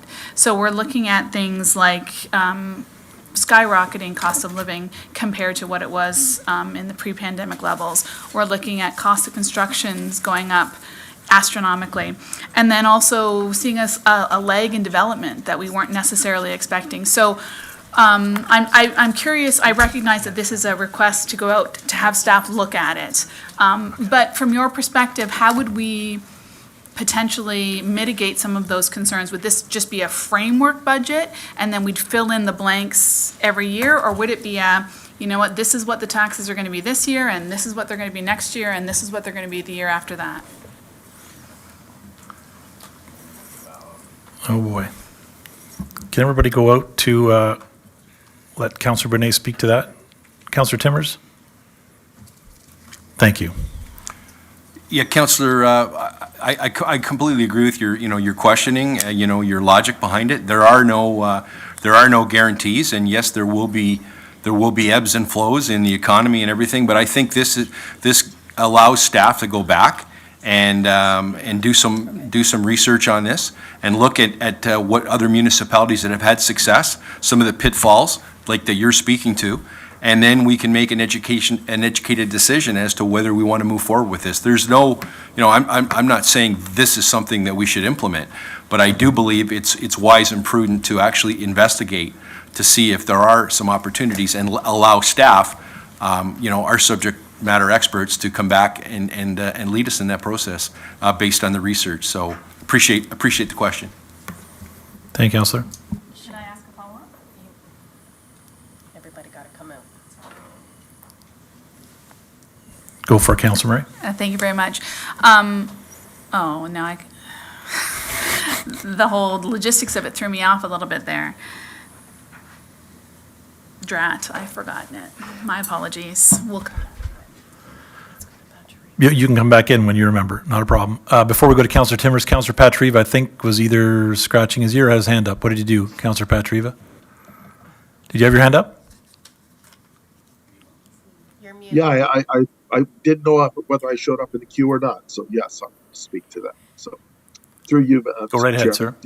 Yeah, no, I want to thank Councillor Brunet for bringing this up. I think it's a great idea. We had kicked this around about 3 years ago under Mr. Spadoni's watch. And then again with Mr. Wagner, we had talked about it. And if it creates some flexibility going forward, yeah, I think we should explore it. So, we've got Charlotte steering the ship now, and she seems to have a really good handle on things. So, yeah, why not? Right? Nothing ventured, nothing gained.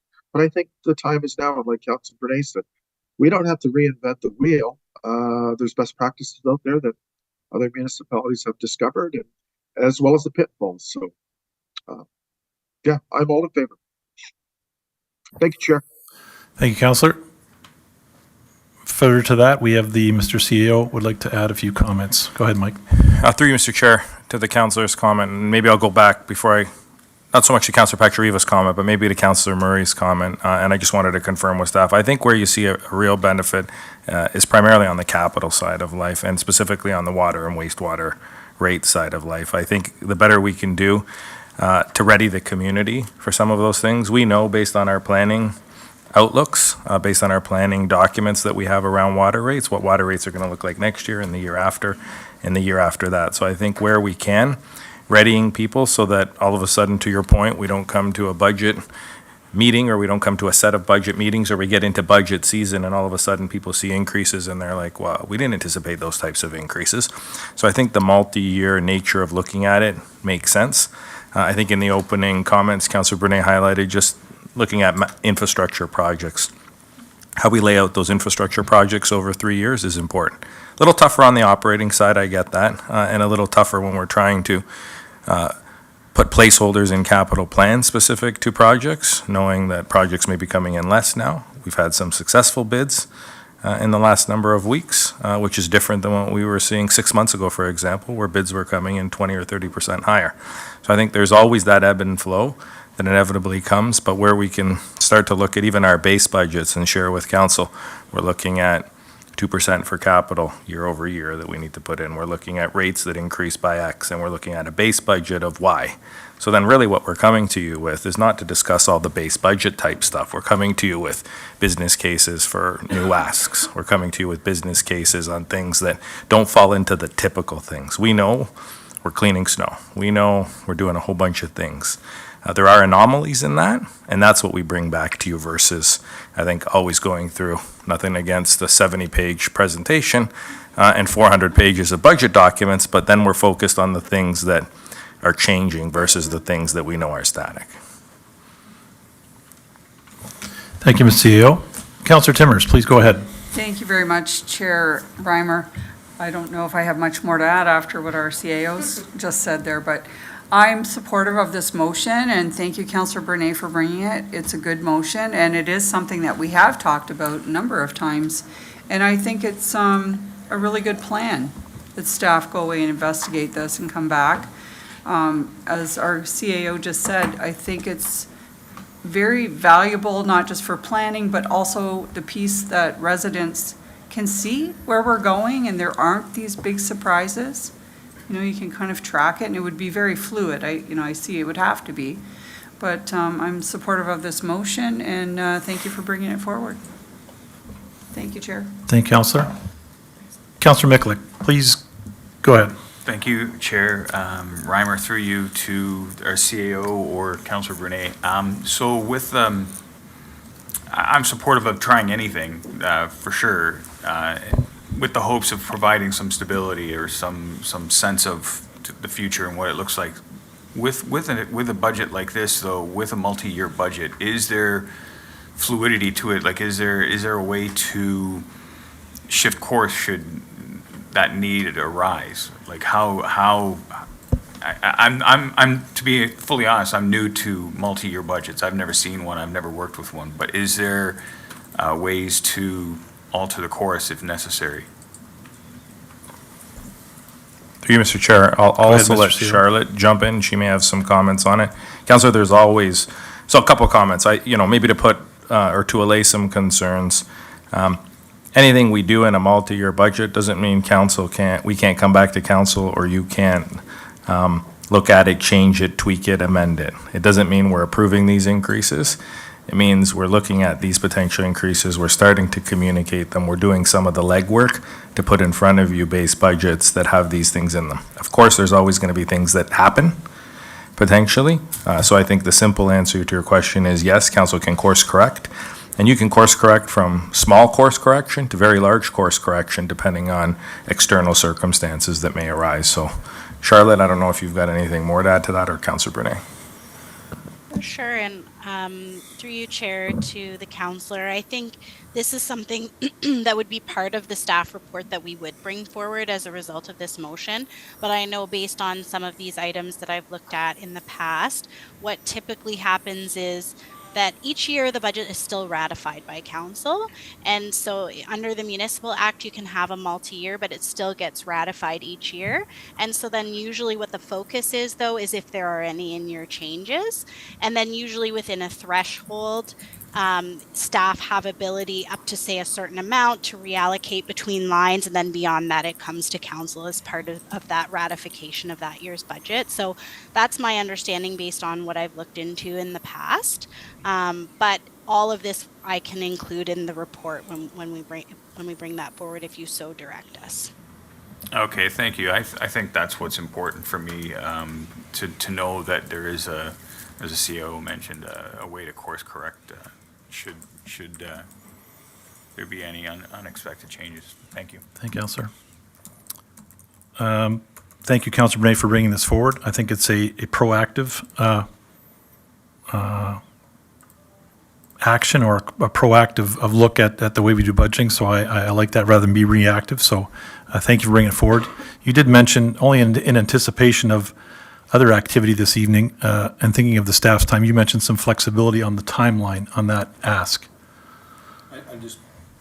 Is that something maybe the CEO would want to comment on, as far as just, there's a lot of stuff in the hop the first quarter, Q1. If there is some flexibility in that, do you want him to take it under, the CEO to take it under advisement and come back, or do you want to put a date on it, Councillor? I'm fully. Sorry, Councillor Bernay, go ahead. I'll certainly leave it up to the finance director and to the CAO to make that decision. I chose April 1st, but I'm not dead fast on it. So I want to leave that flexibility with staff, and maybe early in the new year we can have an update on when we can anticipate it. Update in Q1, and is that good? Through you, Mr. Chair, absolutely. I mean, the councillor shared that timeline with us. I think both Charlotte and I thought it was an acceptable timeline. Always good to have a timeline to work towards. If we need a little bit more time, because other things are potentially happening, then we can definitely, update council and say we're coming in the April cycle. So, yeah, no, I'm fine with the timeline as it is. Sounds good. Any other questions? Ready for the vote? Madam Clerk, please go ahead.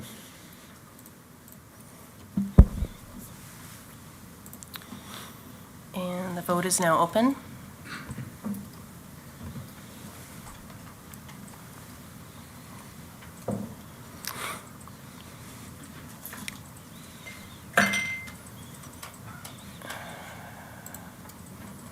And I'll close that vote. And that carries. Thank you very much, Julie. Councillor Russell, same as Councillor Bernay, please read your, or do you want Julie to read it for you? Julie, read it, and you can have a few comments, and then we'll do a two-thirds vote to get it on the floor. Go, Councillor Russell. Yep. Thank you, Mr. Chair. If you wouldn't mind if I just give some context to it first before you're being read. Go right ahead. Thank you, Mr. Chair. Thank you, Madam Clerk.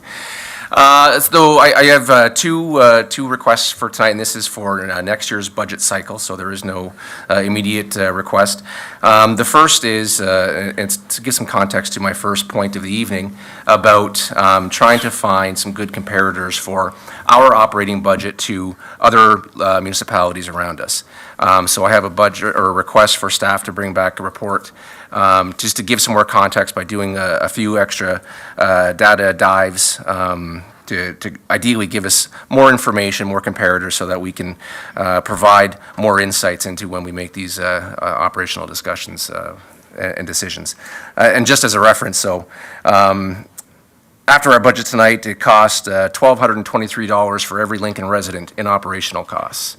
In St. Catharines, it's $972 in operational costs for every resident. And in Welland, it's $1,371 for every resident.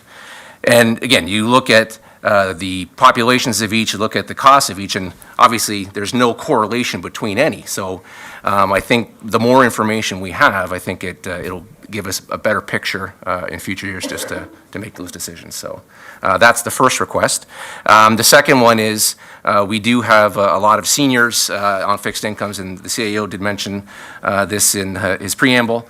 And we have had some requests from seniors just to have a look at any rebate programs or discounts on property taxes they are on fixed incomes, and it wouldn't just be necessarily a straight across-the-board program. Basically, the request is for staff to come back and report on the potential impacts and viability of any such program, whether or not it's for those just on the GIS, which is the Guaranteed Income Supplement, which really does define those that are in need, if it's broadened a little bit by age, that type of thing. So it's not putting us into any program specifically. It's more just for staff to come back with a report for next budget cycle on the viability and impact of creating such a program. Thank you, Councillor. Madam Clerk will read that for us, and then we'll have a 2/3 vote. Thank you, Chair. And so the motion that Councillor Russell is proposing to put on the floor for consideration is direct staff to report back for the next budget cycle on the trends of Lincoln's operating costs versus own source revenue and other pertinent information. Yes.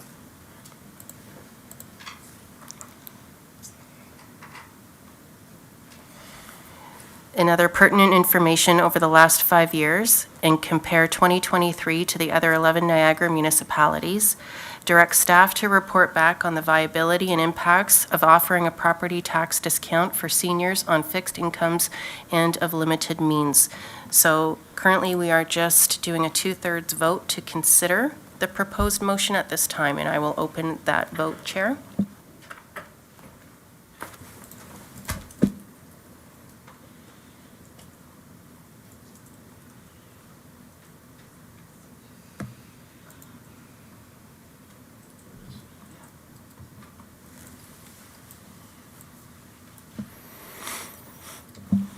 And that carries, Chair. Thank you. Thank you, Julie. The motion's on the floor. 2 parts to it. Do we have questions or comments? Councillor Timmers, please go ahead. Thank you very much, Chair Reimer.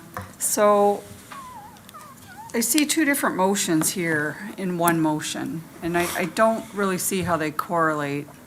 I would feel better if we separated these 2 pieces, because they're very, very different. And the first part of the motion, I personally feel that we already are doing that. Like, we see a lot of the comparisons, so I'm not quite sure if I support that first piece at all, or feel that it's necessary. It's just more work for staff. But the second piece, I definitely do support. I always try to support our seniors in our community, and I think that is something very valuable and worthwhile looking into. So those are just my comments. I would personally like to separate them. Councillor, you're okay with that, Councillor Russell? Thank you. We will be considering those motions separate. Thank you. Thank you, Chair. Councillor Bernay, please go ahead. Thank you, Chair. So I guess, I'm supportive of both of them. I think Councillor Timmers' suggestion probably makes some sense to separate them. I guess my only question would be, and I guess this will all come out in the information that staff comes back, but the definition of senior. I just turned 65. Apparently, I'm a senior now. I don't think I'm looking for any assistance right now, but, what is that threshold? Is it 65? Is it 70? What is the definition of a senior? Yeah. Sorry, Councillor Timmers, could you just back out for Councillor Russell to comment, please? Councillor Russell, please go ahead. Yep. Thank you, Mr. Chair. Thank you, Councillor Bernay, for the question. Again, I think it's a good point, and I don't think when I started doing research on this and shared it with our chair and some of the staff, was we don't want to create just a carte blanche for anybody who hits a certain age parameter, because there are certain people that may be in that age cohort that aren't in need. And that's why I think we really want to tailor it to, again, people that are in need, and the GIS is a way of doing it. That's what other municipalities do. But I would leave that up to staff to come back with a recommendation, again, a viability and impact study, whether or not it's even cost feasible for us to do it. If all of a sudden we start giving out rebates and discounts, it may not be something that we want to entertain anyway, but at the very least, I think it's worthy to go down that route and take a look. Mr. CAO? Through you, Mr. Chair. Sorry, we just got distracted by the mayor.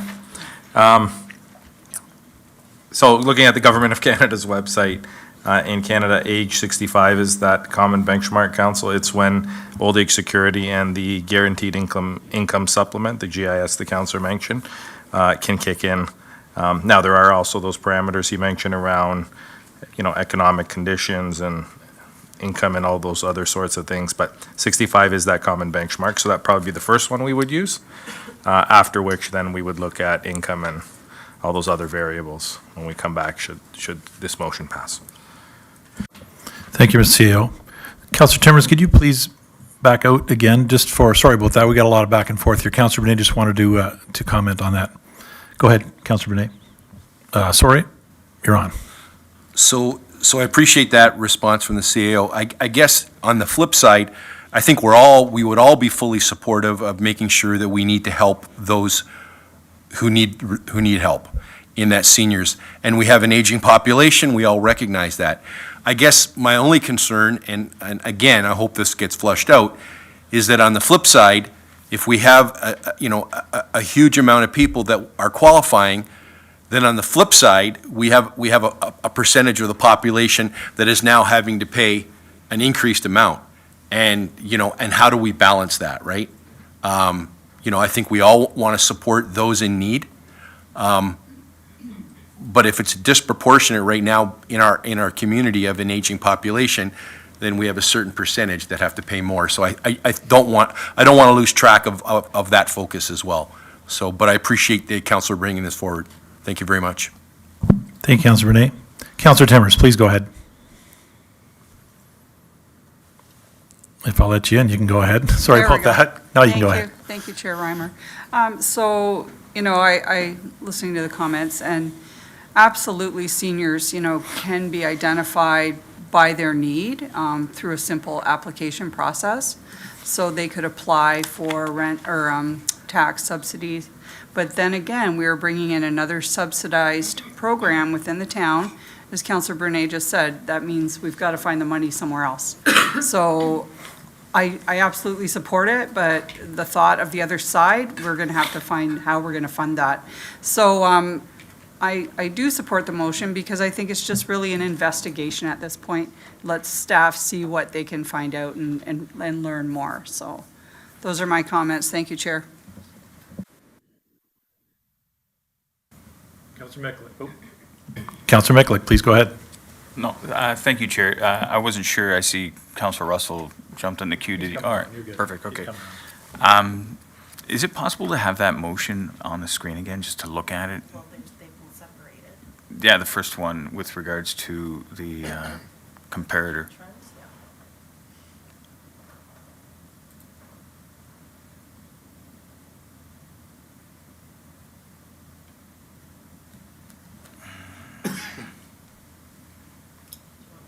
No, that's good. No, so I'm just through you to Go ahead, Councillor.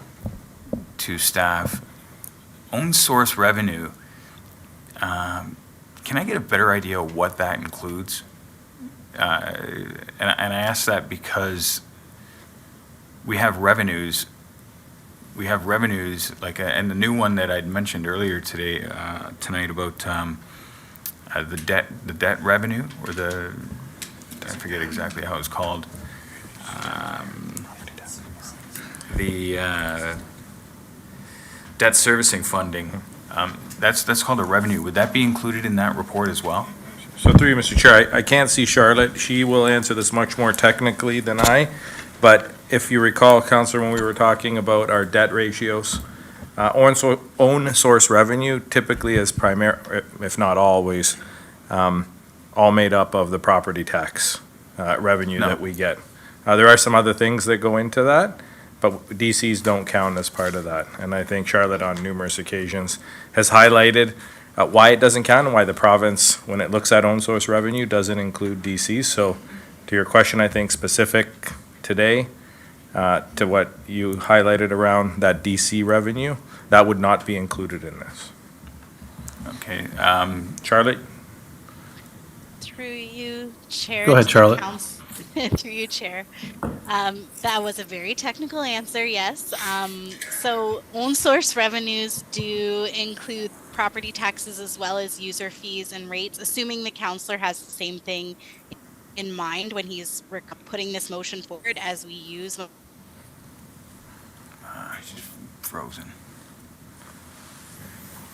Through you, Mr. Chair, I can jump in there. Sorry, Charlotte, you froze, so we'll let the CAO finish again. So I think the councilors wanted to use the same, Sorry, you froze for a minute, Charlotte. you're back up. Oh, sorry. Yeah. Do you Am I want to, unfrozen? go ahead, Charlie, you're unfrozen now. Yeah, go ahead. Okay. Did someone do that on purpose? No, never. The CAO has a button, but we don't let them touch it, so go ahead.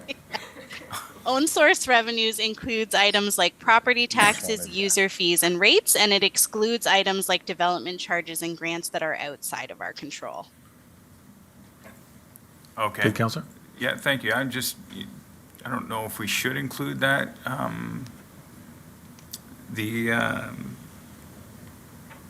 The debt servicing financing or not, or is that possible? Otherwise, is this just not something that can be done through a BMA report?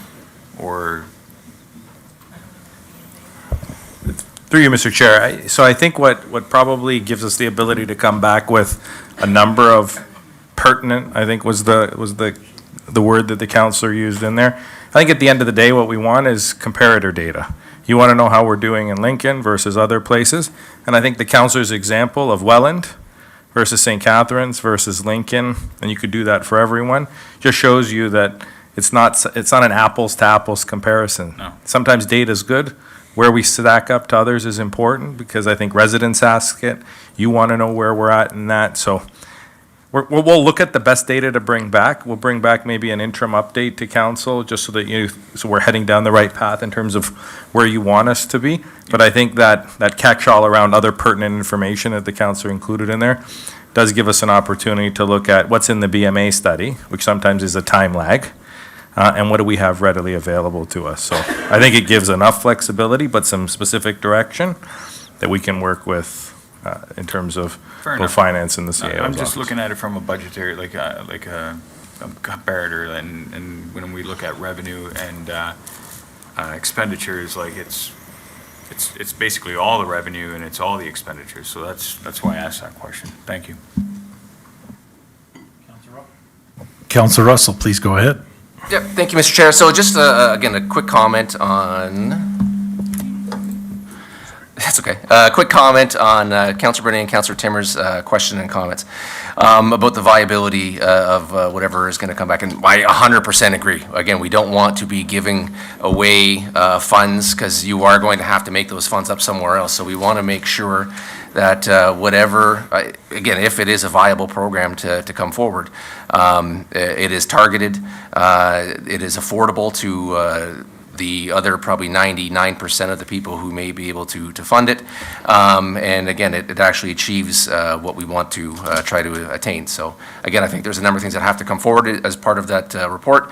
It may be something that we just can't do, but at the very least, we can say we tried and we took a look at it, and then we can go back to those residents and say, we looked at it. So, thank you. Thank you, Counselor. Mayor Easton.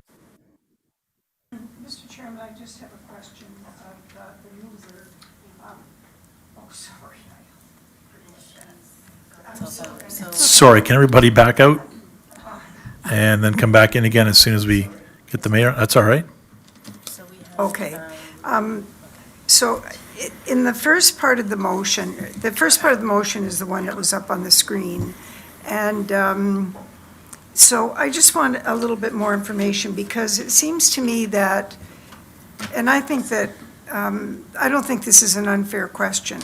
We often look at comparators, and I don't know whether we are waiting for the answer that we want to hear or whether we're looking for the most objective answer. So that's my kind way of saying, should we be developing some criteria in advance? Because we could, I don't even know whether we've given the staff enough information. Should they go to communities of a like size?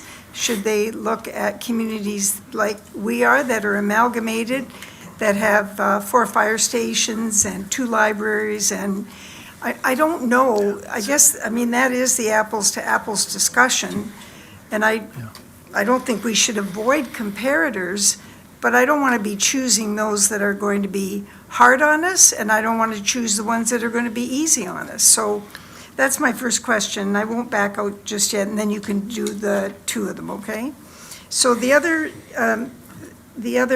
thing is a suggestion. The other part of this is a suggestion.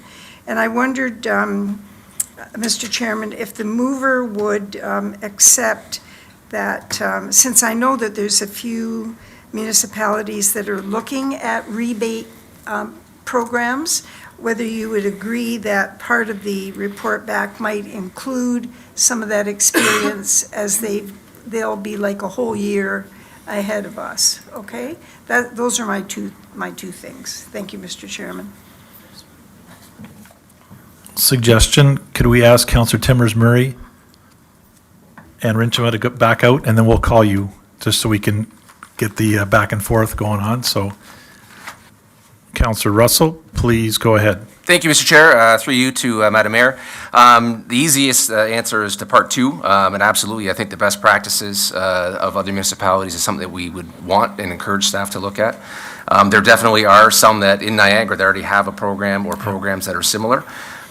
So we definitely want to make sure that we utilize whatever data they have and successes or challenges that may help us fulfill this report coming out. For the first part of the question, I put it just to the local area municipalities of Niagara. Again, I think I would want to leave it open to also drawing other comparisons. I also didn't want to put too much on staff as far as levels and layers of the report. I thought maybe just making it simple and looking at the Niagara municipalities might be a way to start. I don't want to draw any conclusions with data. That's why I kind of left it open to say, okay, so let's see what we can get to try to give us a better picture on the context of where we are. Are we over-indexed, under-indexed? How are we trending? That type of thing. So I'd like to leave it open and then just kind of see where the data goes. Thank you. Thank you, Councillor Russell. Councillor Timmers, sorry, is next. Go ahead. Thank you, Chair Reimer. So just to the first motion that we're just discussing on the staff coming back and comparing the other 11 Niagara municipalities. So often when we have reports, and we've seen it in our budget binder, there are comparisons that are happening already. We do have that pretty regular basis. I'm just having a hard time supporting this because I feel like you're going to have to, you're comparing, like we are not the same. We are so different. You would have to drill down and find a municipality that is identical. So I can't really see how the data will even really be pertinent in my mind. So I can't support that first motion at all. Second motion I think is very good and I do support it. And I feel like I'd almost like to expand it a little bit more to low-income families who possibly are struggling to pay their property tax. And here we go, are we gonna open the door, beyond seniors? So I don't know how we're gonna pay for it, but I'm all about investigating a program and the possibility. So just an amendment perhaps to, if you're willing, to add low-income families as well to that piece. And again, we're not doing it yet, we're just investigating, so. And maybe it won't work, maybe it will. So those are my comments. Thank you, Chair. Thank you, Councillor. Councillor Russell, comments? Sure, thank you, Mr. Chair. Through to Councillor Timmers and to the clerk, it sounds like I'm going to use your favorite term, a friendly amendment. I know. Yeah, I'm open to having, for staff to take a look at that as well. I would suggest that it's two buckets. I wouldn't lump them into the same program because it may just become so arduous that it may be unaffordable in its whole, but if we break it out into two, you may be able to find a solution for both as possible. So I'm open, I just think it should be kind of split up into two different buckets. Madam Clerk, is that good enough? Adequate, sorry, is that adequate? So, Councillor Timmers, you've put an amendment on the floor to include low-income families, so direct staff to report back on the viability and impacts of offering a property tax discount for seniors and low-income families on fixed incomes of limited means? Okay. And I'm going to put that in so that we can take a vote on that. Did anybody have any questions or any comments to that? Comment to that amendment only. Mayor Easton, go ahead, please. Mr. Chairman, I'd like to turn to the CAO and ask him what we're doing now, because I know we have a program, but I don't know what it all includes. Mr. That would be CAO, helpful. comments? Through you, Mr. Chair, to the mayor. I'll let Charlotte talk about our payment plan programs that we have. Now, I can tell you that there is a tax relief program that the region offers. They offer it to seniors and persons with disabilities. What they don't have is one on low income, but there are other municipalities that are doing that. And if council so directs us, we can definitely bring that back in one report, but definitely have two sections that speak very specifically or very differently to those various sections of it so they don't get lost. But Charlotte can correct me if I'm wrong, I don't think we have a specific program other than we continue to work with residents, specifically those who have challenges paying their taxes, to find payment programs and payment plans that meet their set of circumstances, and we deal with those individually. But Charlotte? Okay. Through you, Chair, to the councillor. So the first thing we have, if a resident is interested in looking at our tax relief programs and they look at our website under property taxes, there's a section called tax relief. And so we have the region's programs, which are also, so if they are eligible for this deferral for low-income seniors and low-income disabled persons, then that would apply to their region portion as well as their town portion. So we do have that program available. And then the other thing to keep in mind is there are things like the Ontario Senior Homeowners Property Tax Grant, and there's also the Ontario Energy and Property Tax Credit that's a part of people's income tax returns. So that's not a program that the municipality does, but it is something that's available to people as part of their tax returns when they file their returns. And then lastly, Council, you'll remember at our last budget meeting, you did recommend to council for approval a 12-month payment plan.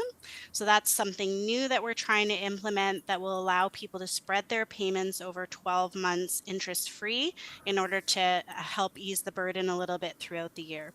So those are the main things that we have at this time, but I'm certainly happy to look into anything else for you. Thank you, Charlotte. Thank you, Mike. Does that change at all your amendment, Councillor Timmers, or do you wish to leave it as is? Sorry, everybody's got to back out, please. Councillor Timmers. Yeah, that was helpful, but I still think I would like to leave that piece in because just to investigate a little further so that council has, I just looked it up quickly here, the region program, just so that we all can have that information and how it applies to us. And Thank you. so, thank you. Anybody else have questions to the amendment only? Councillor Njima, please go ahead. Oh, thank you, Mr. Chair. So when I was chair of the Housing Task Force, one of the things I took away from that, and it ran through my mind constantly, is that one of the most important things is to find ways to keep people in their house, in their homes. And so that's why I like this idea. I like the idea of looking into it and seeing it. And, you know, not just seniors, but generally anybody who's struggling, if property tax payments are a problem and if an assistance with that would really make a difference and help, great. But I wonder, I know property tax is something that's within our purview. It's something that we do as a municipality, but if we look at just low-income people and supplementing their property taxes or assisting them with that, are we excluding people who are in our community that are renting? You know, let's help the people that own property. Let's forget about the people that are renting property within our community. So it gets bigger and bigger and deeper and deeper. But that's my thought. But also, and just to back up a step, I would want, hopefully, if we do consider this, and I think I just talked myself out of it, to be honest, because I don't want to disclude renters. But if we do consider it, I'd like to see it go to the Housing Select Committee for review. Did you want to comment on that, Mr. CAO? Through you, Mr. Chair, just, I mean, the reason it applies, so the municipality doesn't have control of a lot of things, especially at a local area level. Property taxes is the significant impact that we have.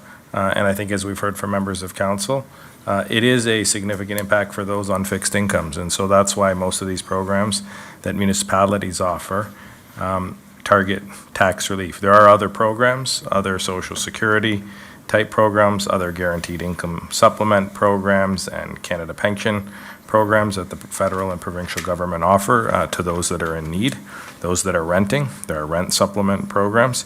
So I think typically that's why the programs that are put in place are around specifically property tax relief, because we have a control in that arena. Thank you. Good.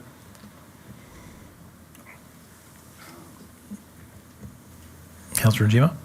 I mean, I understand, and that is, you know, part of what I led it with was that that's something that's within our purview, and then that's true.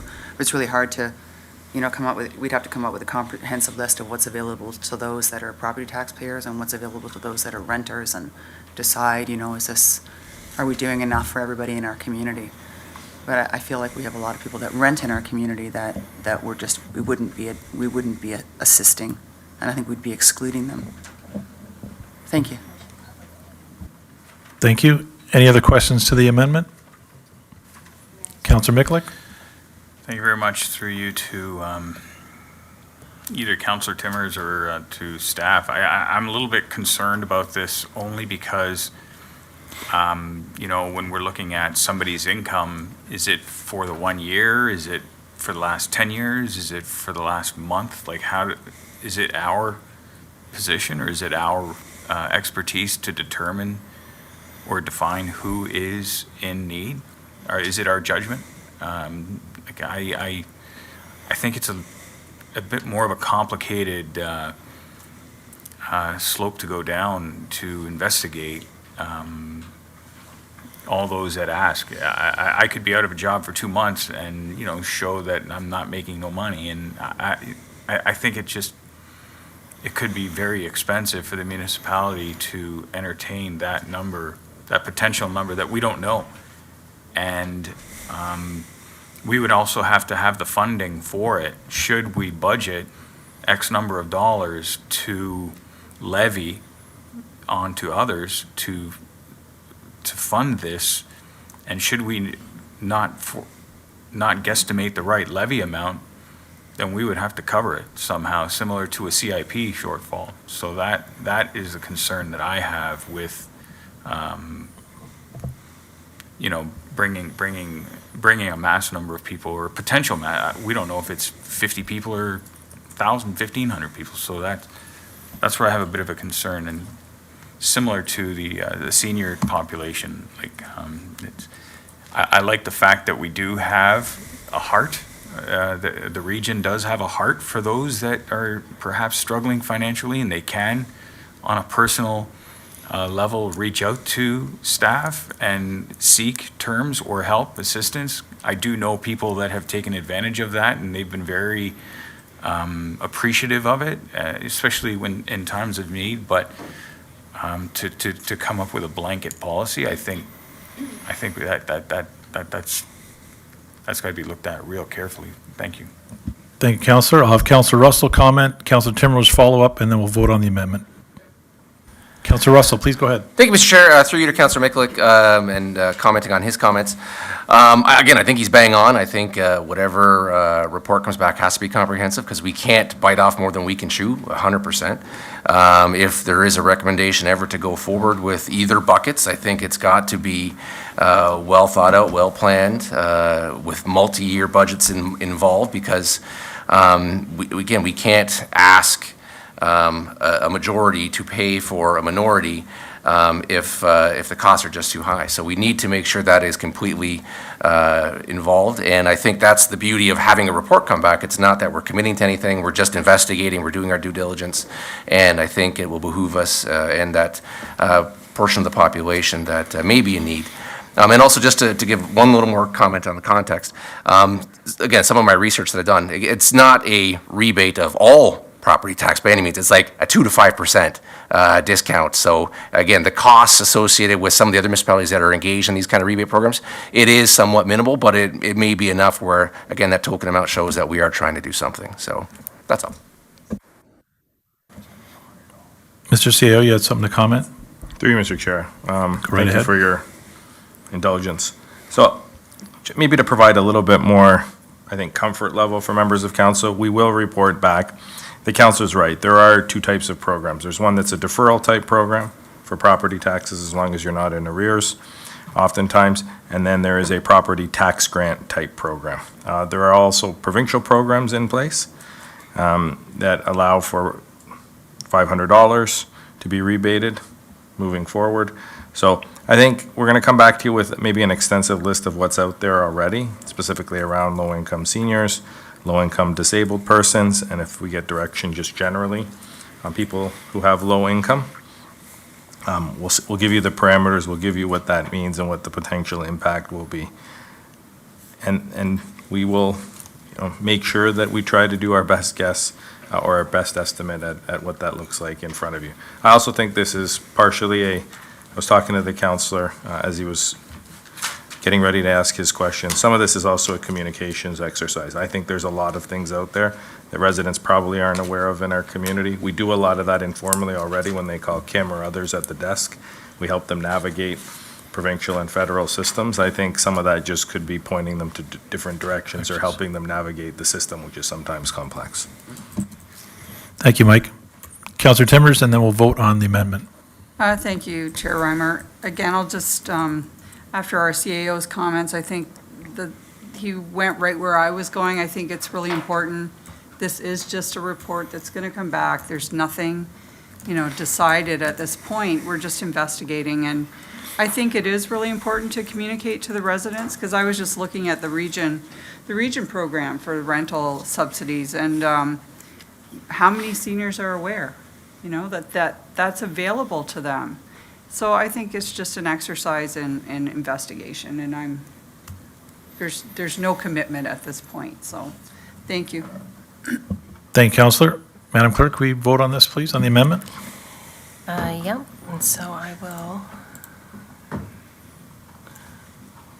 put that, and we're voting on the amendment. Okay, and I'll open that vote.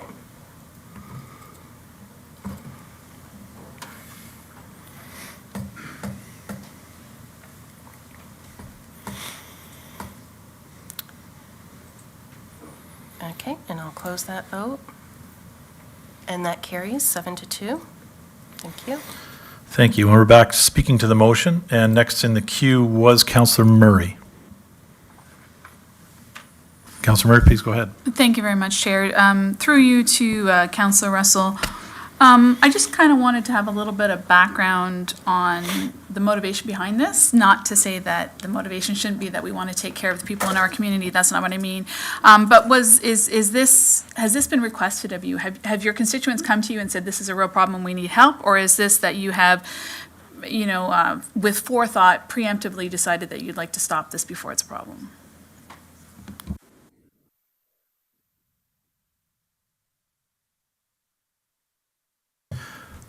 Sorry, Councillor Russell. Go ahead. Yeah, thank you, Mr. Chair.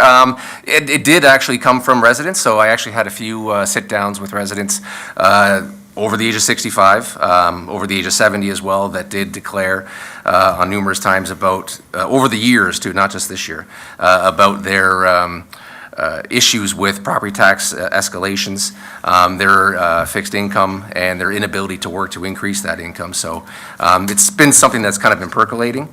It was actually the suggestion of one of the residents I met this year to consider this, and then after I started doing a bit of Googling and I realized, wow, there is other programs out there, I reached out to staff. Staff did say that, yes, there are other programs. I talked to the chair. He said we kind of kibitz back and forth, and it was just something that we thought we'd like to get some more further information on and see if there's anything that we can do.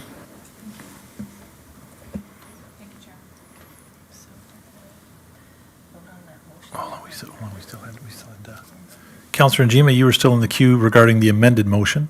Do you still have? I'm fine. You're still good? Okay. Councillor Mikulik, to the amended motion, please go ahead. Thank you. To our CAO, just curious, as far as staffing time and staffing, like what sort of effort is required, or what sort of staffing time is required with a report like this? It's gotten almost twice as detailed. Mr. CAO or Charlotte, you want to comment? Through you, Mr. Chair, I mean, anytime we get direction to do anything, it adds to the workload. There's things we need to bring back. I think about the debt policy. I think about the other motion on benchmarking. I think about some of the other things we need to bring back. Councillor Bernay's motion as well. So it does add. I can tell you, I think Charlotte's already been doing a little bit of Googling and looking at which municipalities offer some of these programs. And so, I mean, we're in council's hands. I'm never going to say, it adds too much work and we can't report back, because that's not what we're here to do. We're here to take council direction. We're here to provide you our best advice. And I think this is a sound motion that's important because of the topic, because the segment of our population that's impacted.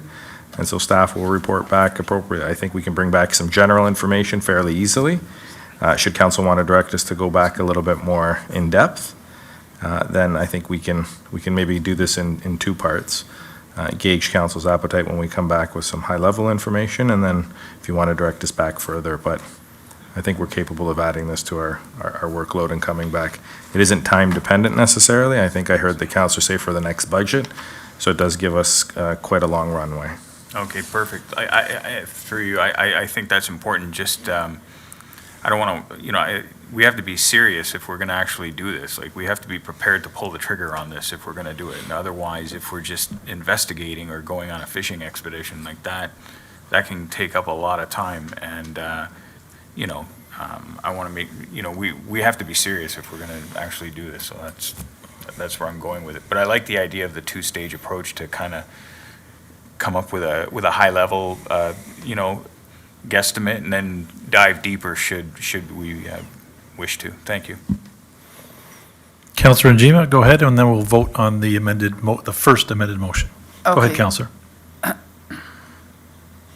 Okay, the first motion. So I'm going to suggest an amendment to that motion, and that just that it added in that it go to the Housing Select Committee for review.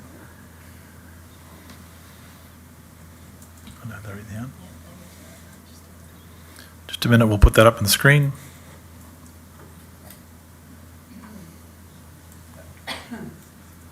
Any questions to that amendment? Councillor Russell? Yeah, just a clarification, is that the final recommendation or the report that we get back from staff? Like, because it sounds like there's going to be a high-level report coming back, then if there's direction. Sorry, Councillor. My bad. I didn't press it. it was You, me. Mr. It Chair. was all me. Yeah, just again, clarification. So it sounds like we're going to have a high-level report with basically some numbers to see if there's an appetite to proceed with it further investigation. At what point would you like to go to the Housing Select Committee? Councillor Njima? I'm going to say at that stage, before it even comes to council, and get the advice so that we know what we're considering if this motion does go through. I think it's important to have this, our experts in our advisory committee have a look at the impact that this may or may not have or on the ability for seniors to stay within their home. Councillor Timmers? Thank you, Chair Reimer. As Vice Chair of the Housing Select Committee, I tend to disagree. I think that, we're going to ask the Housing Committee to advise on something that council hasn't actually approved or even seen. Like, it's too early, I think. I feel it would be more appropriate if the report comes back and council makes a decision that we are going to perhaps put a program in. At that point, I think it should go to the Housing Select Committee. That's my opinion on it. I think that would be more appropriate than prior to council making any decision. I don't know how, maybe I see Madam Clerk shaking her head over there, so maybe we'll let, if Madam Clerk wants to add something there. I don't know. I just procedurally, it just seems Go ahead, Madam Clerk. Thanks, Councillor. Through the chair to the councillor. So I do tend to agree with you on that. So I do think that just a report that's just gathering the information and giving council the data, and then have others consulted as we see the need. I just think that consulting the Housing Select Committee when we really don't know where council is going to sit with the data first. Doesn't mean that council is going to implement any of it. It just means that this is for the information first. So it's preliminary for sure, but I do see your point in including the Housing Select Committee for sure. But I think that maybe that, I do agree with Councillor Timmers that it should probably come at the next stage. Councillor Brady, can you just back out, please? Thank you. Councillor Njima, comments? I'm fine with whatever everybody thinks is best, as long as the Housing Committee does weigh in at some point. Thank you. Good. Julie? Yes. Councillor Bernay, and then we'll vote on the amendment. So I don't want to beleaguer this, but I do believe that probably it is appropriate to get the Housing Committee to chime in. At what stage that occurs, I think we could find pros and cons for that. But I do believe that as a municipality, there should be a representation, whether it's the clerk's department, that at least has the opportunity to maybe speak to the chair of the Housing Committee so that they're aware that this is occurring, so they don't read about something in the newspaper and say, why weren't we, brought up to speed on what's occurring here? So I agree, we're going to do a low dive and then we're going to do a deep dive. But I do believe that some communication with at least the housing chair should occur so that they're aware of it and don't find out about it from another source. Thank you, Councillor. Madam Clerk? Thank you. Through the chair to the councillor. That'll be noted in the minutes, and we'll make sure that we do that. Thank you. And could we have that amendment on the screen, please, Madam Clerk?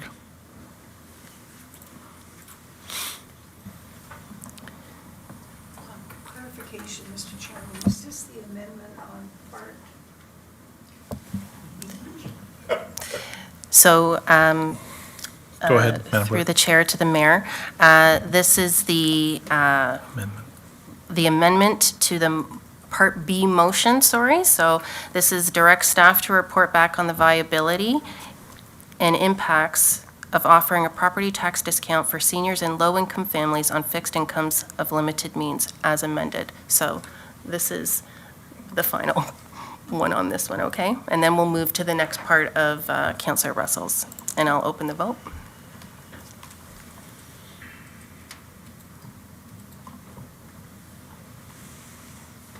Okay, and I'll close that vote. And that carries 8-1.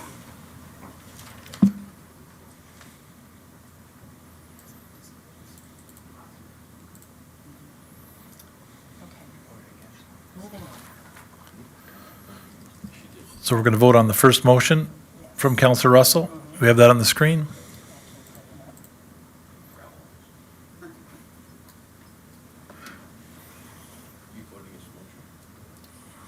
Dan, I'm getting another error.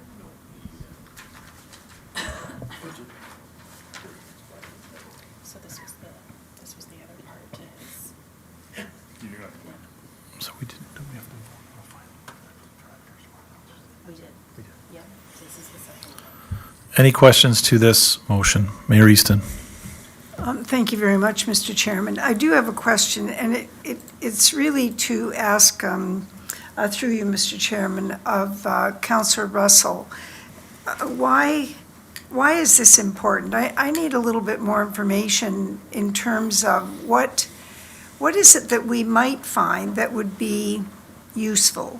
What would you anticipate some of the things that could come out? And if we've done that, if we've talked about this, I'm sorry, it's just that this was like quite a bit of discussion before, Mr. Chairman.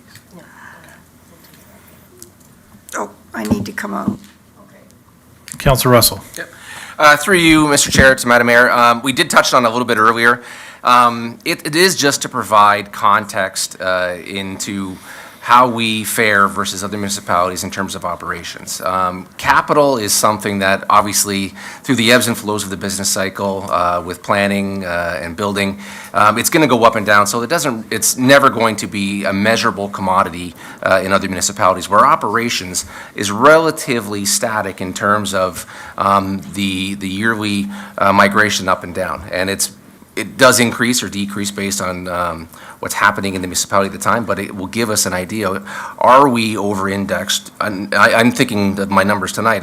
In terms of population for operations, are we under-indexed in terms of population? And the two examples I provided, one in St. Catharines, one Welland, one were higher and one were lower. And I think just delving into some more data is never going to hurt. I think it's just going to provide us with maybe a clearer picture. It may turn out to be irrelevant. I don't want to draw conclusions by any of the data. I'd like to see us get more. Right, gotcha. Okay, thank you very much, Mr. Chair.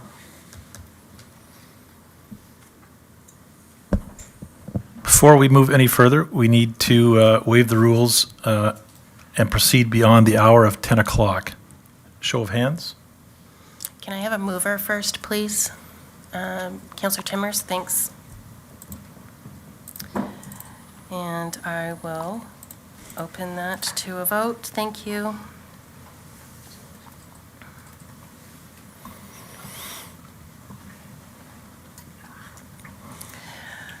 Yes.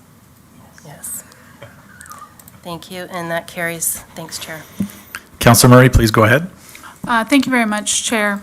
Through you to potentially our CAO or Councillor Russell, when you talk about the data that you're hoping to see and the comparables, I'm wondering if it's going to be possible to actually have good value in that data. So if we look at the two that you brought forward, St. Catharines and Welland, and comparing it to us, are we going to be able to say, so Welland is spending this much on snow removal, and St. Catharines is spending this much, and we're spending this much, but Welland is horrible. Their snow removal is just not up to par, or St. Catharines is just out of the park. They're just phenomenal. You never have a snow bank anywhere. So how much they spend is only a very small piece of what we're looking at. The levels of service, are we going to be able to quantify that to compare it to how much they're spending? Because maybe they're spending a lot but not getting good value. So I'm just wondering if we're going to be able to parse enough information to make this valuable. Councillor Russell, please go ahead. Yeah, thank you, Mr. Chair. Again, I think that's a good question, and I don't want to draw any conclusions on what may come out of the data. I don't know how granular we would get. I would say we would start similar to the report that we're going to be looking back on the rebate.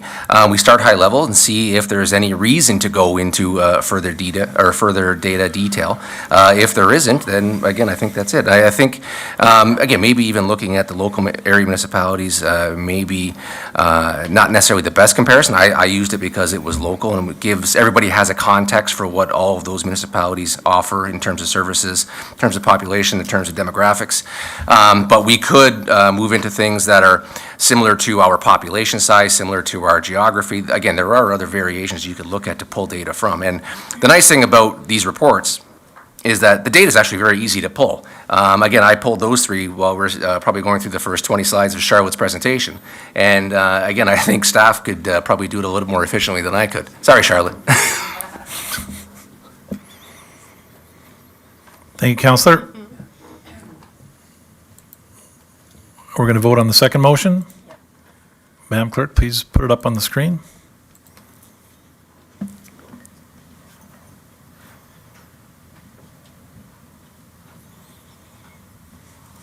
Okay, and I'll open the vote.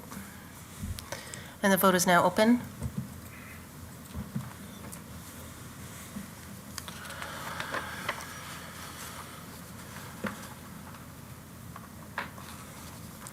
Okay, and I will close that vote, and that carries 6-3. Thank you. Thank you, Madam Clerk. Number 8 on our agenda is confidential items. This evening, we have no confidential items. Number 9, committee remarks. Do we have any committee remarks?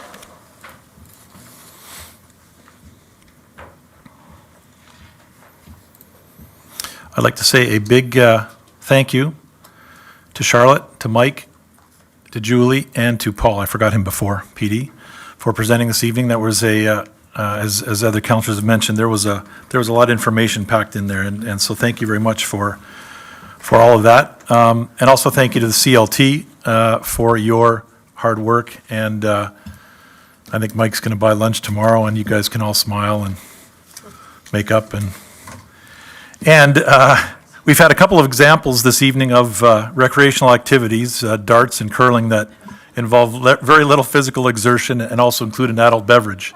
So we should all go home and do very little physically, mentally, and have an adult beverage. So I call, there being no further business, I call this meeting adjourned at 10:12. Thank you and good night.